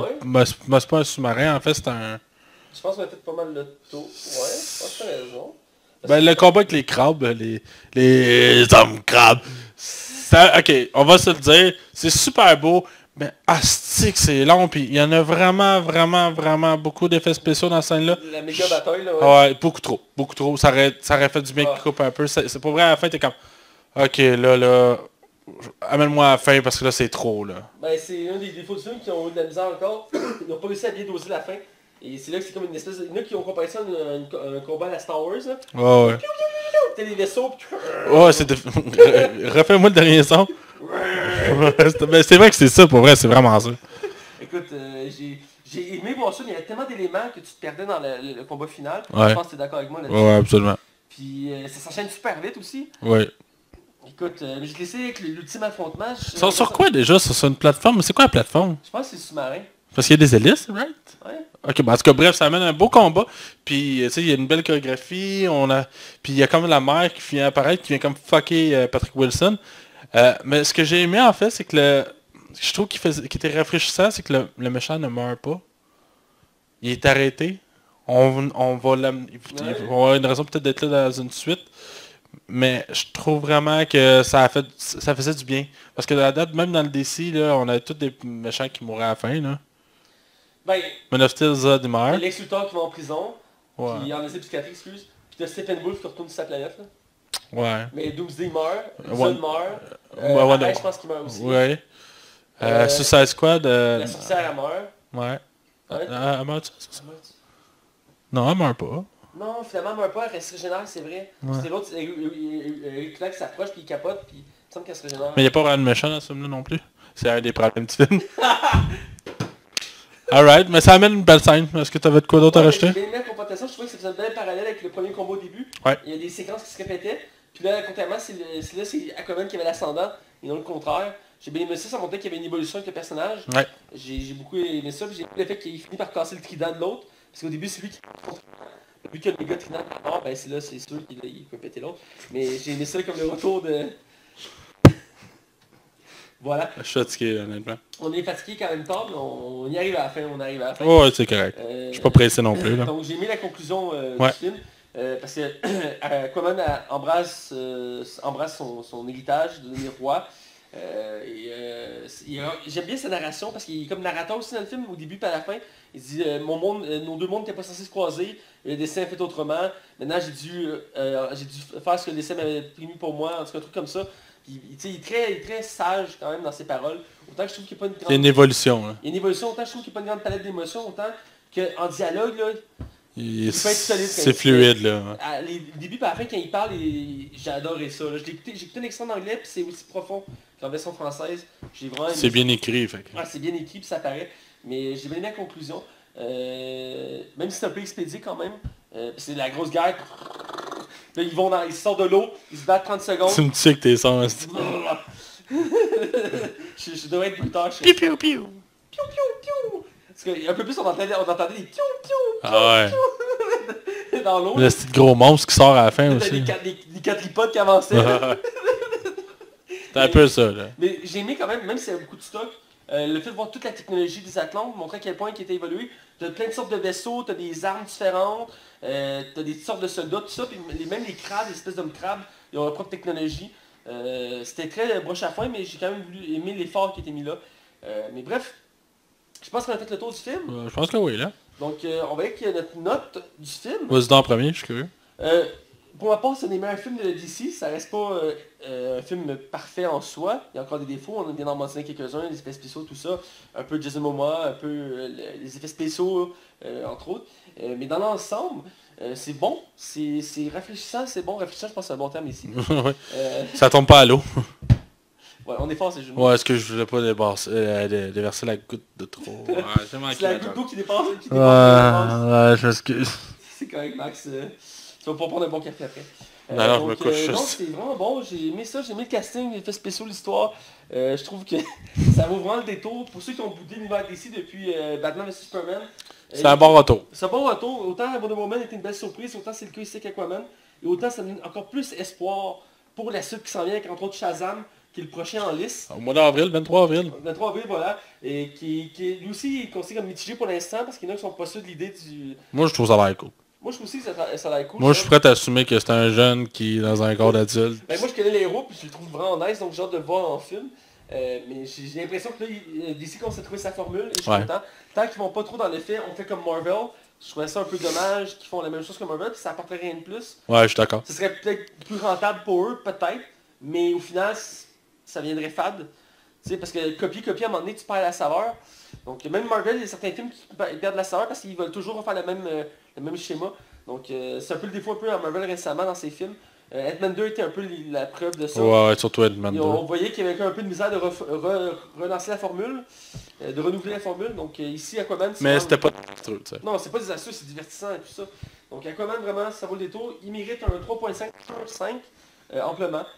Donc voilà, c'est ma note, toi. Moi aussi, un 3.5 sur 5. C'est pas un chef-d'œuvre, là, on Ça s'entend. un 2 de ta part. Ouais, non, toi, un 2, c'est comme un 1, hein? Non, c'est pas vrai, je vais me répéter un peu. Très bon divertissement. Jason Momoa, il y a du fun, c'est ça qui rend le film plaisant. Ah oui, tu le trouves beau. Bah oui, il est beau bonhomme. Il te ressemble en plus. Ah, je sais, regarde ça. Sans les muscles, là. Mais on a beaucoup de plaisir, on a vraiment du fun, c'est une belle ride. Il y a beaucoup de choses, par exemple. Il y a vraiment beaucoup de choses dans ce film-là. C'est un film de 2h30. Préparez-vous. Mais c'est un film qui est complètement honnête. J'ai vraiment apprécié. Puis il nous en faut clairement une suite. Oui, on espère une suite. Ça n'a pas été officiellement annoncé encore. Ça sert à 1 milliard. C'est sûr. C'est sûr. Mais C'est sûr. Il faut dire qu'il y a des si beaux compte-gouttes maintenant avec ces films. Il y a un paquet de projets. On s'entend avec comme 25 projets en attente. Il y en a une couple d'après moi qui vont se faire. Mais oublier, les plus probables en ce moment, c'est Shazam qui sort. Il va y avoir Wonder Woman, Bird of Prey, Batman, Flash, entre autres de prévus. Joker aussi qui est à part. Ouais. Joker sort cette année, lui. Ouais. Il sort au mois d'octobre. Mais ils vont contre goutte. Ils vont à un film en moyenne pour l'instant. Tu te rappelles ça, au début, Wonder Woman sortait le même mois que Joker, puis finalement, ça tourne. Oui, ils ont décalé, effectivement. Ben ouais, c'est niaiseux. Là. Ah, mais là, c'est pour ça que Wonder Woman va être beaucoup plus loin, là, je veux dire. Ouais. Mais c'est correct, sûrement il va être très bon. C'est la même réalisatrice que le premier, fait que... Fait que cette année, on a juste Shazam puis Joker. Ouais. Mais Joker reste d'être probablement le meilleur film du DC depuis The Dark Knight. Là. Probablement. J'ai vraiment trop confiance en ce film-là. Hein? Écoute, j'espère qu'il va être bon à sa hauteur, mais on peut se construire avec l'univers de DC, des séries, car DC est maintenant une plateforme qui peut mettre tout son contenu. Et la série Titan, si tu vas voir les commentaires sur les réseaux sociaux, tout le monde l'aime. Ah ouais, moi c'est bizarre. J'ai 4 personnes qui ont écouté la série, je te comprends là-dedans. 2 m'ont dit c'est une des meilleures séries de super-héros, faut t'écouter ça. Puis 2 autres m'ont dit c'est une des pires séries qu'ils ont vues de leur vie. Je suis comme mitigé. Je vais finir Lucifer, puis si je trouve rien à écouter, peut-être. By the way, Lucifer, c'est une série de DC. Oui, je sais. Mais elle a aucun rapport avec les super-héros. Mais je riais de toi. Je vais m'expliquer pourquoi. J'aime la série, là. Tu sais, je l'aime vraiment beaucoup, Lucifer. Mais l'une des premières affaires, c'est quand j'ai réalisé c'était quoi le but de l'émission. C'était une enquête de policier. C'est dans le duo de policiers. Je suis comme... Tu vois, je vais en venir, là. Là, je suis comme... Là, c'est pas un magicien. Là, c'est pas un comédien. Là, c'est le diable, c'ti. Avoue que le concept marche, là. Ouais, ça marche. Ça fonctionne. C'est mieux que le magicien, là. Même s'il devient policier un peu d'une façon saugrenue, là, mais... C'est Lucifer, qu'est-ce qu'il veut, là. Ah ouais. Il se présente comme « Bonjour, je m'appelle Lucifer », c'est comme le démon. C'est ouais. qu'est-ce que vous désirez le plus? Qu'est-ce que vous désirez le plus? T'écoutes ça en français? Ouais. J'avais pas le goût de me taper. Tu l'as écouté en anglais, toi? Oui, t'as écouté ça en anglais, monsieur, je dis l'escadron du suicide, l'a écouté en anglais. Oui, mais c'est le genre de série que t'es obligé d'écouter en anglais parce que l'acteur il est britannique, puis tout son jeu il y a aussi du côté qui est britannique. Bah, je trouve Parce que que son accent britannique il est vraiment malade. je trouve que c'est bien traduit. Ah ouais, j'ai écouté 2-3 extraits, puis j'ai pas trop aimé la voix de Lucifer, mais j'ai pas écouté les autres voix. Ben, je me suis habitué, fait que... Mais en anglais, il était tellement intense, What are you desire? Ah, ça doit être meilleur en anglais, sûrement. Mais c'est correct, déjà que tu l'écoutes, je suis très content. Ah oui, hey, j'ai écouté pas loin de 16 épisodes déjà. Quand j'aime une série, moi tu le sais, je l'écoute par exemple. Ah, je sais, des fois c'est d'une traite, là. Comme l'autre fois c'est la Casa des Papels, tu l'écoutes en une semaine. En une semaine, j'avais écouté 3 saisons. Les 2 saisons, excuse-moi, mais c'était 2 longues saisons par exemple. Mais, ouais, tu m'as shooté ça, ah, tu as déjà écouté? T'as-tu écouté ça? J'ai été chercher saison 1. Il y a 2 semaines à peu près. Ah, c'est récent, Chris. Mais j'ai pas encore écouté. Parce que j'avais un marathon de Mad Men que je vais parler la semaine prochaine qui est une excellente série. La série que je t'avais recommandée, Ouais. c'est... Ah, Chris, on va... Voyons, on se connecte. Là. On Ah, commence à des commence à aimer le biconnets. cinéma, je l'aide beaucoup. Voilà. Donc c'est déjà tout pour notre podcast. Écoute, c'était notre deuxième version visuelle. Je pense que ça va vous plaire pour l'instant, là. Ça reste de faire... Le fond vert devrait revenir dans un futur proche. Mais pour l'instant, vu les moyens, les problèmes qu'on a actuellement, on a voulu faire quelque chose de plus simple pour l'heure actuelle. Mais je pense que ça marche bien. Ouais. Ça s'est bien. Le son, l'image devrait être bien. On a réalisé qu'il y avait la dernière fois qu'on avait laissé une pellicule sur la caméra, ce qui n'avait pas aidé à la qualité de l'image. Non. Mais ça devrait être encore mieux cette fois-ci. Et voilà, donc c'est déjà tout. On vous dit, restez avec nous. Puis comme d'habitude, suivre le podcast partout. Donc Facebook, Twitter, YouTube, iTunes, DJpod, RZO, il me semble que j'en oublie un. Balado Québec. Balado Québec, t'as-tu dit? Ah oui, excuse, merci. Balado Québec. Aussi sur le CHI, le 109 CHI les samedis soirs. Là, on a encore décalé, c'est de ma faute. J'ai oublié d'envoyer l'épisode la semaine passée. Donc on est décalé d'une semaine. Écoute, je suis pas encore revenu du temps des fêtes.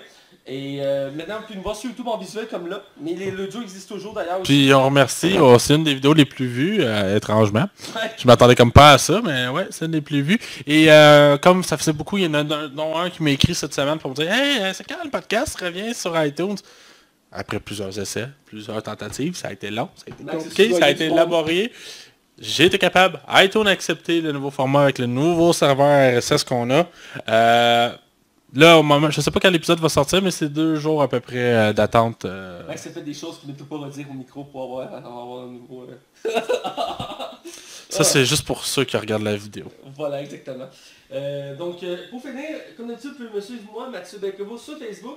Et je tiens à préciser, j'ai une chaîne YouTube maintenant, de Matt Bellec 2.0. Je vous invite à la découvrir, je fais une vidéo au moins une fois par semaine, sur soit des critiques de films, de séries ou de mes lectures BD. Actuellement, c'est pas mal ça que je tourne autour. Et j'aime bien mes concepts. Fait que si un jour la Ligue meurt, tu vas voir ça, genre, t'as-tu préparé un plan B, mon tabarnak? Avant le podcast, c'était un de mes buts que je voulais, c'est d'essayer d'être youtubeur. J'avais commencé avec les productions 3 étoiles, je sais pas si tu te rappelles. Oui, ça avait bien été. Là. Ouais, c'est à la glace depuis 2 ans et demi, là. Je sais. Mais Isma fait toujours des vidéos, c'est juste que je participe à ces vidéos. Parce qu'on s'est pogné là-dessus. Ouais, c'est bon, c'est... artistique, tu sais comme on dit où c'est à Hollywood, là, différent artistique, là. Tu vois, c'est ça la complicité. Ça marche depuis moi. Ouais, ça marche bien entre nous deux. Mais tout ça pour dire que j'ai ma chaîne, donc je vous invite à la découvrir. C'est vraiment moi, je suis sur Facebook et sur YouTube. J'ai critiqué Aquaman la semaine dernière, mais j'ai voulu le refaire avec Max parce que les films à la base ici au podcast, et vraiment, les films que je vais critiquer à ma chaîne, c'est des films qu'on fera pas ici. Genre Bumblebee, probablement qu'on le fera pas ici parce que Max n'aime pas la franchise. Ben, je compte l'écouter, par exemple. Si tu l'écoutes, puis ça tente, on le critiquera. Le 2 est officiel depuis aujourd'hui, hein? Bumblebee 2? Ouais, il est officiel depuis aujourd'hui. Ah, j'ai pas vu la nouvelle. Je pense que j'ai oublié de te taguer, c'est pour ça. J'ai oublié d'en parler d'ailleurs. Tout ça pour dire que c'est la fin. Ben, c'est fait. J'ai encore oublié, excusez-moi. Max Taillon, on peut le suivre sur Facebook et Twitter. Mathieu, on peut le retrouver aussi sur Badoo, Tinder, Facebook Rencontre, Wobble, Réseau Contact, Do You Look Good, et Tu sais, je coupe au montage. Are You Gay, bon, bref, hein, on y va? Voilà, on vous dit à la prochaine. Abamasa.